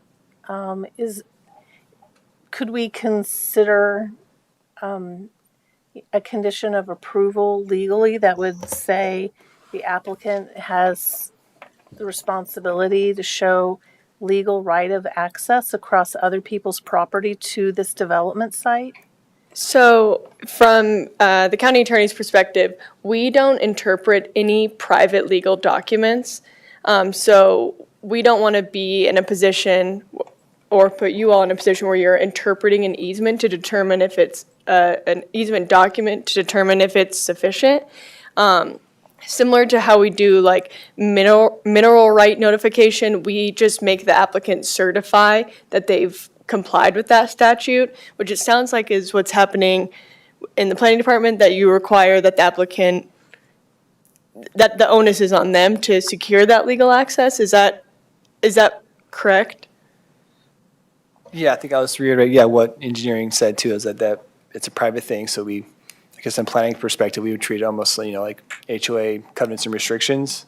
It's like, I don't know, for And example, then- if they're, we tell them to make sure they're in compliance with And the that other stuff. limitation is we don't want to be in a position where we are forcing two private parties to contract and then we're somehow the referee of that contract. That's not something that we can do. We can't force them to create an easement or contract together because we don't want to be refereeing that or determining the language of a private contract. That's not the county's role. So if the county, if we approve this application, are we then saying you have the right to construct it and just go on through your neighbor's property? So I think, no. We're saying that you have the right, you're approving the application that's before you, but the onus is still on them to get that legal access. And then there are ramifications, obviously, if outside of all of this, if you trespass or things like that.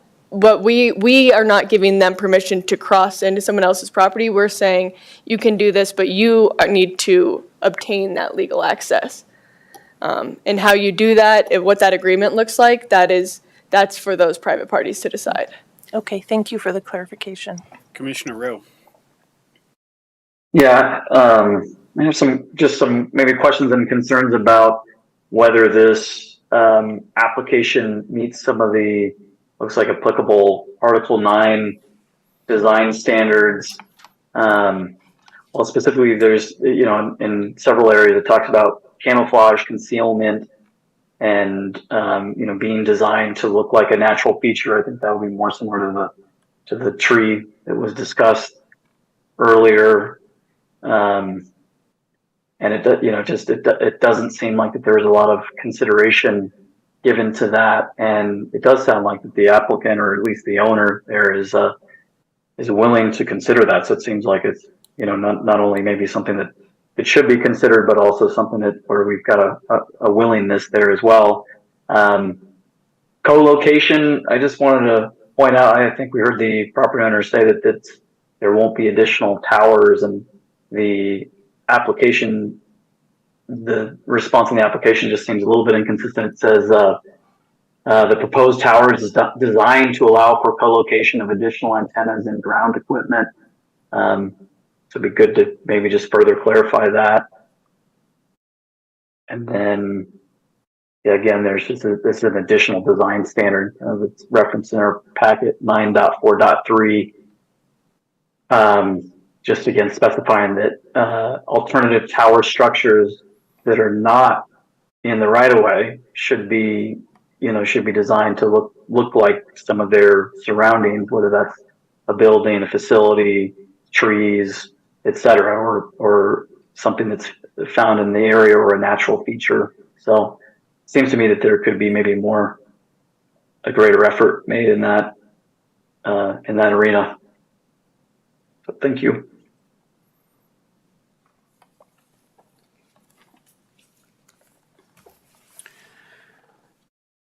Any other questions? Oh, go ahead, Ms. Axmaker. Just wanted to get back with an answer with Commissioner Duffy's question. In 9.3.4 in the wireless operational standards, it does address abandonment, and the county in its sole discretion may require an abandoned wireless cell tower facility to be removed.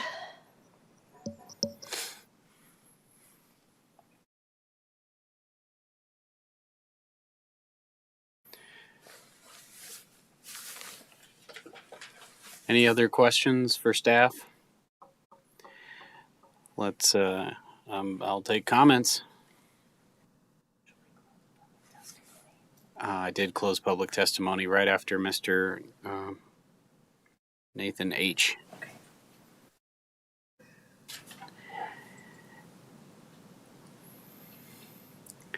Well, I mean, I'll start and just say, I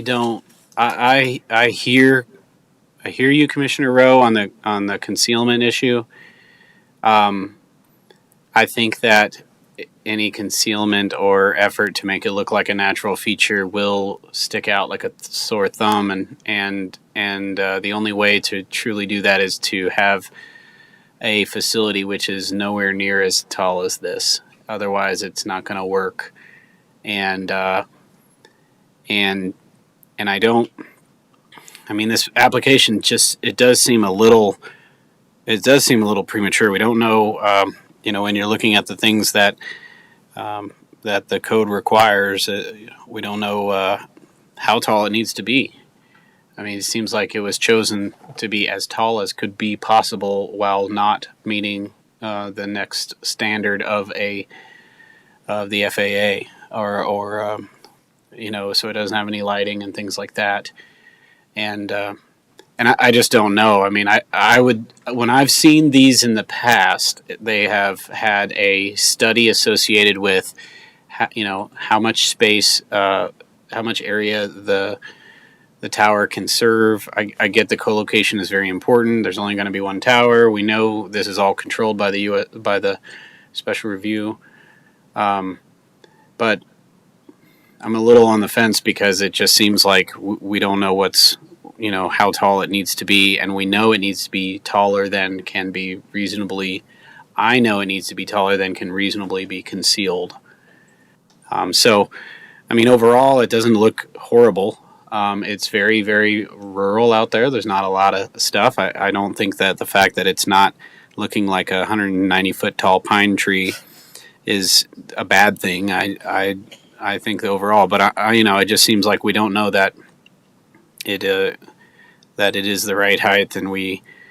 I mean, I understand Ms. Lucason's comments about the easement issue, but again, we don't even know if they have the right. No one can even say the words. Yes, we absolutely have the right to cross this property to get up to there, and if they said that, I'd feel that would be enough.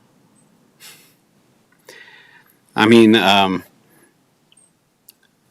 I also think that wireless facilities are important to serve our rural community, and in that capacity, are supported by the comprehensive plan. So those are my comments. I think, in addition to that, I feel that the application is a little premature. I think that the different stakeholders, have different interpretations of what is needed up there, and I'd like to see that be worked into the application. Maybe the largest tower permissible underneath FAA regulations is required. That I'm not sure on, but it seems like there's some ambiguity around that, and I would like to see the issues without the county getting involved. I'd like to see some of those issues around the easements and the access up there, and whether or not it's even possible to be fleshed out in the application.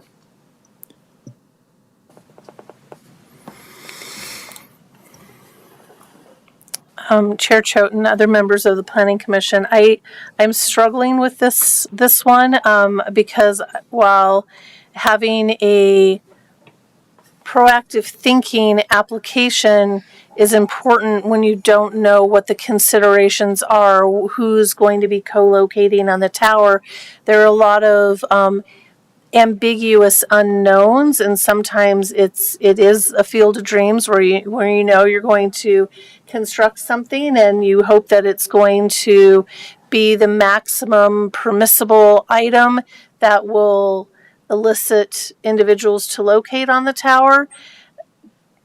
But with that said, how can we then determine that this application is going to meet design standards if we really don't know what the final product is going to look like? And how can we make sure that we know that the compatibility standards are going to be met if we don't really know what it could look like? So I like the packet. I love the elevation simulations. I think those are fantastic. But we're looking at something that's a maximum. But yet I heard tonight from the landowner and the applicant, the company, well, those were just put in as maximums. We really don't know what we're doing. And I'm struggling with that.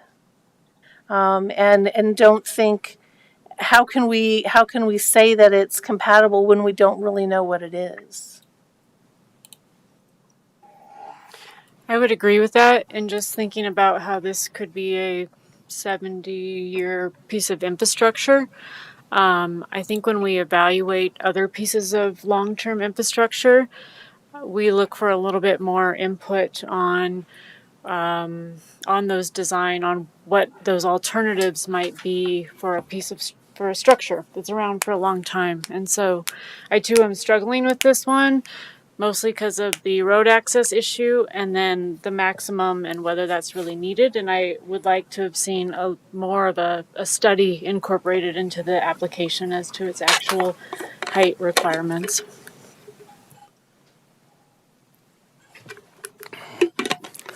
I think I'm struggling with this, but maybe from a different standpoint, which is I'm hearing that the road access isn't under our purview. And so to struggle with it to make a decision about something that isn't under our purview is a mistake. And so we might not like it, but there's lots of things we don't like, and we have to learn to set that aside. As far as the height, I thought that I heard that height was what was required to hold 4 carriers so that there wouldn't have to be another tower. This height allowed for 4 carriers at once. And so I kind of see the opposite side of it, is that it's maximizing an opportunity but really minimizing the number of towers that have to be up in that area.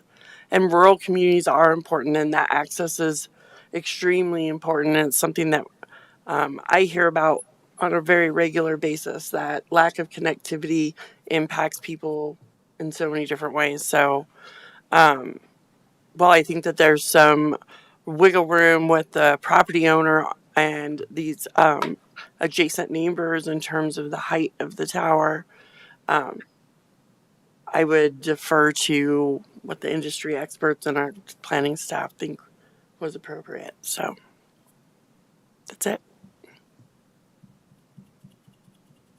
My thoughts are that this just isn't ripe, if you will, for approval. And because we didn't receive very much information, in fact, I find it odd that we got maybe as much information from public comment than we did from the applicant. And there was only 3 comments and nobody spoke in favor of this. I just think it needs to be fleshed out a little bit more. And I know that there's not good service in the canyon and people need it. It might even be a safety issue, but I don't think we have enough information to recommend passage.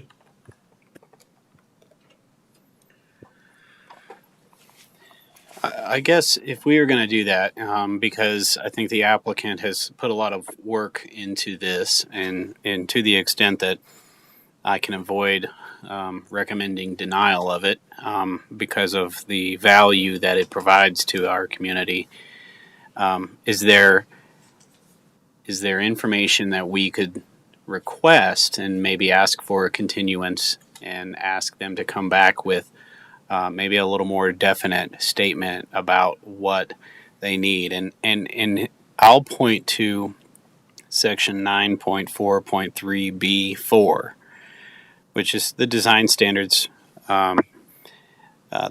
The tower should be the maximum size needed to obtain coverage objectives while maintaining compatibility with the context and character of the surrounding area. height or size of the proposed alternative tower structures should be minimized as much as possible. That's the design standard I'm looking at, thinking, can we get some more information? Like, okay, so I could be wrong, but I don't think that you need 190 feet just to fit 4 carriers. I think that the amount of carriers that can be on a tower are based upon the structural integrity of the tower and how it is built. It could be that you could get 4 on 160 or 80. I don't know. But if there were something that could say, well, all right, we're going to do this this microwave input, as somebody called it, and it's coming from this tower, and we've done a rough analysis to say it needs to be about this high, and or we've done our business plan. Through our business plan, we've talked to our carriers, and they want it to be this high because they feel that they can hit this underserved area. Well, then we can say that there are at least coverage objectives, as the code says, and we can rely upon those. And you know what? If it needs to be 190 feet, it needs to be 190 feet. But then I've got something I can rely upon, because right now it just seems like it's maxed out. Thoughts from my fellow commissioners? That suggestion makes a lot of sense to me, and I don't know if we would, if they're bringing additional information back to us, or if that's our recommendation, that they include that additional information for when they take this to the county commissioners. But that makes a lot of sense to me, and I appreciate the pointing out kind of that 9.4.3 subparagraph 4 does seem to be kind of hitting that. I think maybe what we're all kind of grappling with. It would be, I don't know if staff feels like that they independently have resources to kind of help to evaluate that as well, but it would be nice if staff had maybe more information and more perspective on the size and alternatives and just some of this stuff too. So. Mr. Curry? Yeah, so I wanted to just clarify more things. So you mentioned, Chairman Choate, that for the design standards, the alternative tower structures. So I don't believe that, but the definition of that is, man-made trees, clock towers, bells, steeples, light poles, traffic signals, buildings, and similar alternative design mounting structures that are compatible with the natural setting. And it goes on to explain a little bit more. So this doesn't really apply, I believe, to this proposed cell tower. So This is not an alternative tower. Yeah. So the design standards that they have would be, where is it? Sorry, it'd be the next section down. It'd be C, design tower or design standards for towers, 943C. Just to clarify that definition. Yeah, so 942A, and that's in your staff report, 942. Sorry, go ahead, yes. A, and then B is co-location, C is lighting. So those are the minimum, I guess, if you go to general standards, and then there's design standards for specific types. And so I believe the design standards for all, it's, there's the language in there, a lot of it is a lot of shalls and to the extent possible and things like that. So that's where the interpretation comes in, but that's where it's less black and white. And then there's the specific design types. What can you point to our packet? What page it's on? Because I was apparently looking at the wrong section. 52 of 150. 52. Thank you.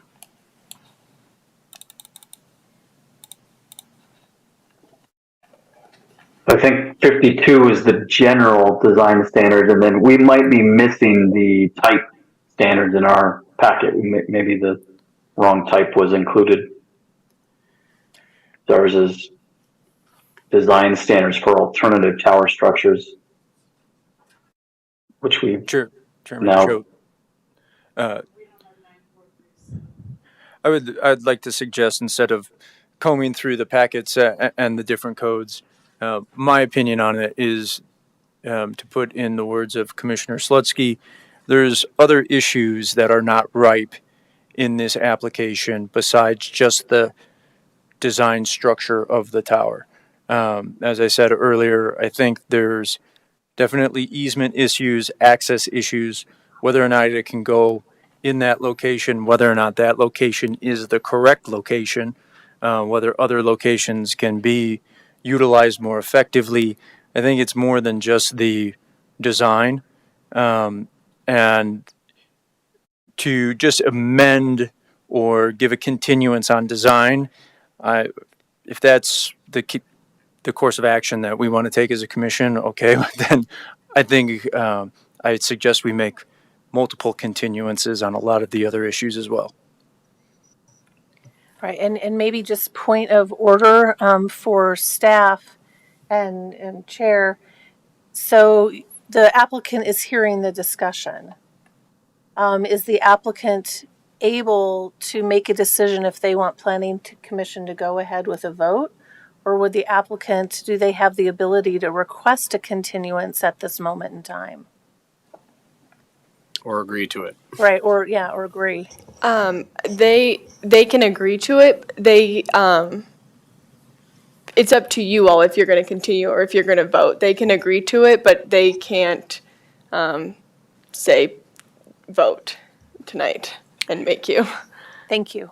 I think the idea here is, and let me just say, will you come back up here so we can have I think we need some more information, and I think that you're probably going to get a negative vote if you're not willing to provide that information. So the question is, are you willing to take a little bit of time and provide to us some additional information? Your requests have been heard, and we would welcome the opportunity to come back to you at a later date with that information.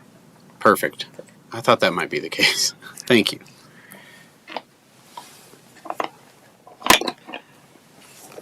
So then I would like to make a motion to continue this application to a further date and time. Do I need to specify, you think, or no? Yeah, we will need to, and we're very busy in the next 2 months. We have that big 1041 application, and so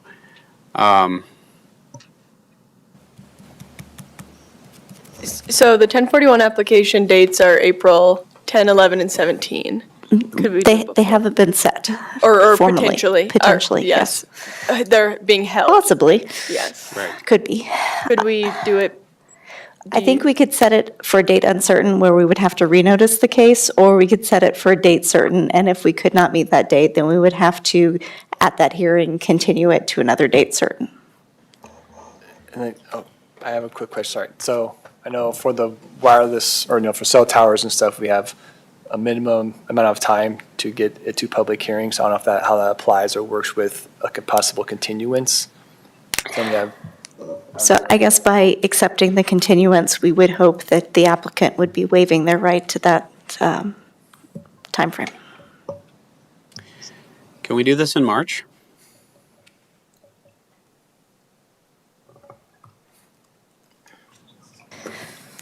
We could continue it into March and then potentially further continue it.